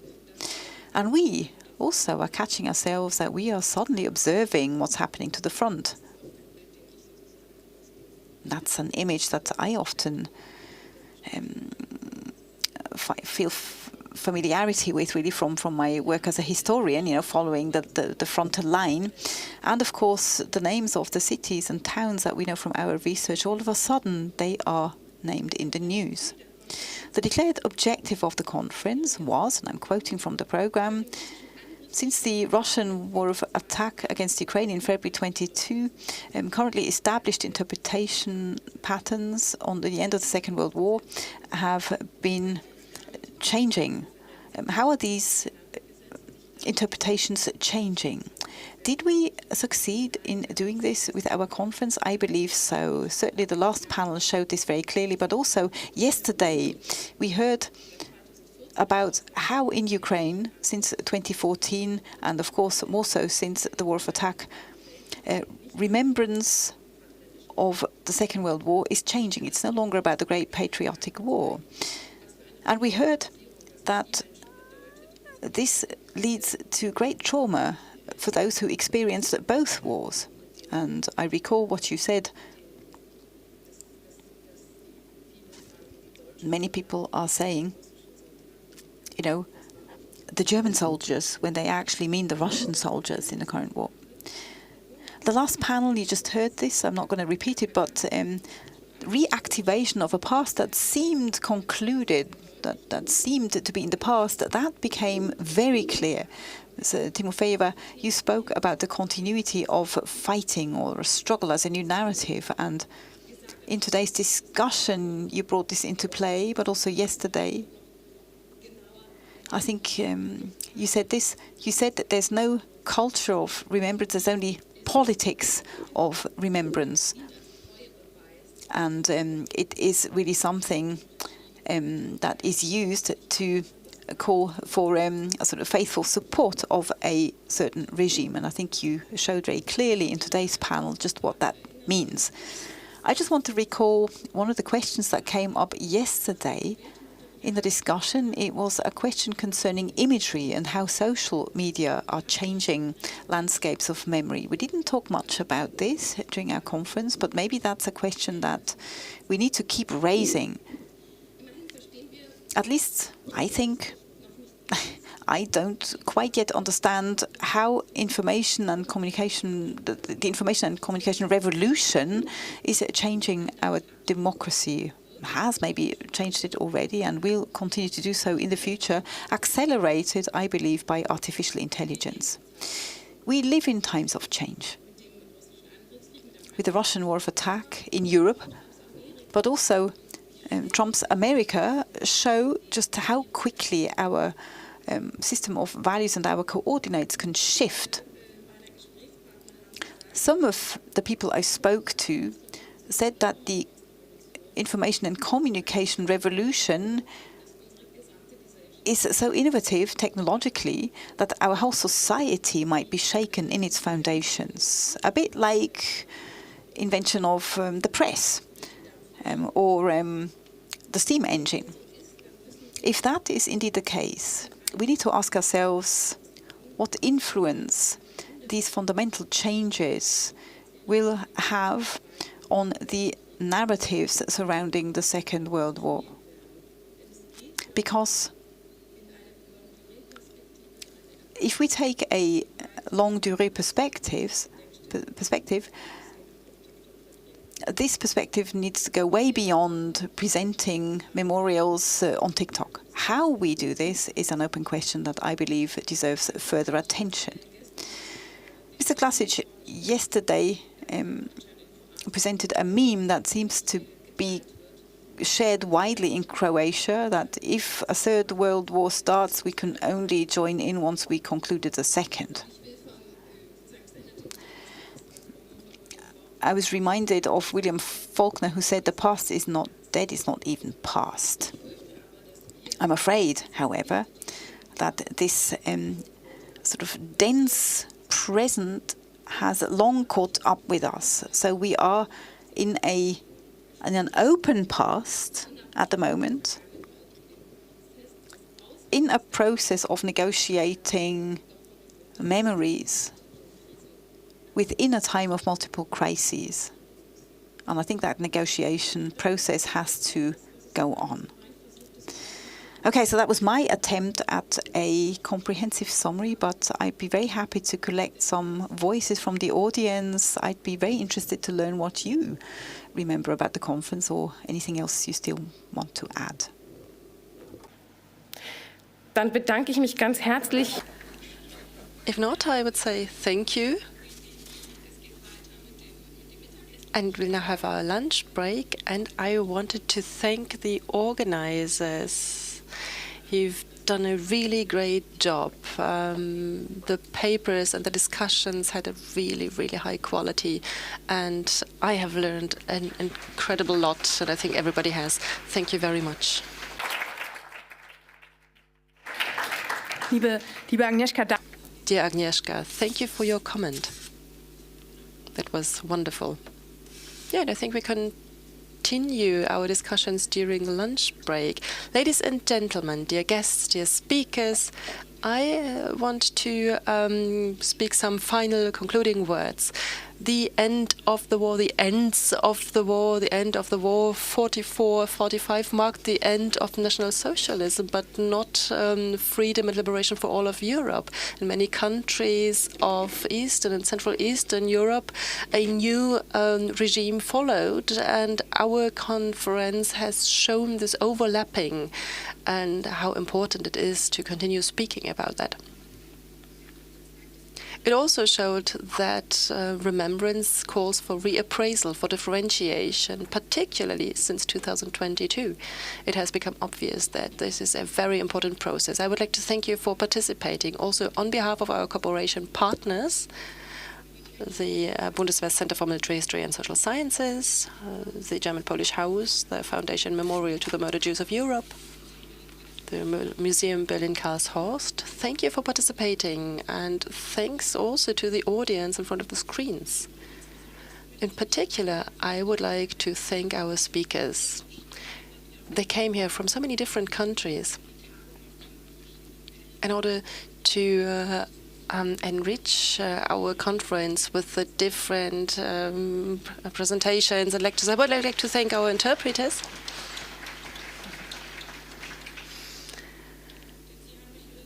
Because by your simultaneous interpretation, you made it possible for us to have an exchange. Thank you very much.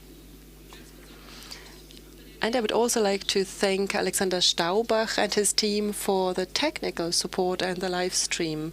You can find the whole conference at the YouTube channel of the Federal Foundation. And I would like to thank Professor Wolfgang Benz, who came here on very short notice as our keynote speaker on Tuesday evening after Mr. Diener had to cancel for health reasons. He was very sorry about that, and we too.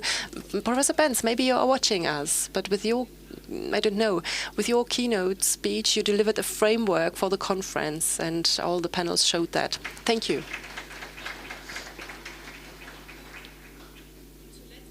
And last but not least, I would like to thank the colleagues from the partner institutions for the wonderful cooperation. Thank you for designing, organizing, planning this conference. Christiane Jannecke and Frank Reichertz from the Bundeswehr Center, Robert Parze from the German-Polish House, Abam Keppel-Fonius from the Foundation Memorial, and Jörg Mouret and Christoph Meissner from the Museum Berlin-Karlshorst. I would like to thank Friederike Hartung of the Bundeswehr Center and Stefan Lindstedt of the Touro College Berlin for being here for us as moderators of the first and the last panel. And I would like to thank our student assistants Stefan Striezel, Karina Kaffings of the German-Polish House. Thank you for your support, and Samuel da Silva of the Federal Foundation, and Mr. Liebold, who also supported us.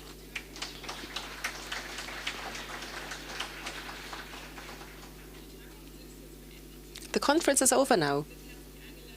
And of course, we invite you to continue your discussion during the lunch break. Thank you very much.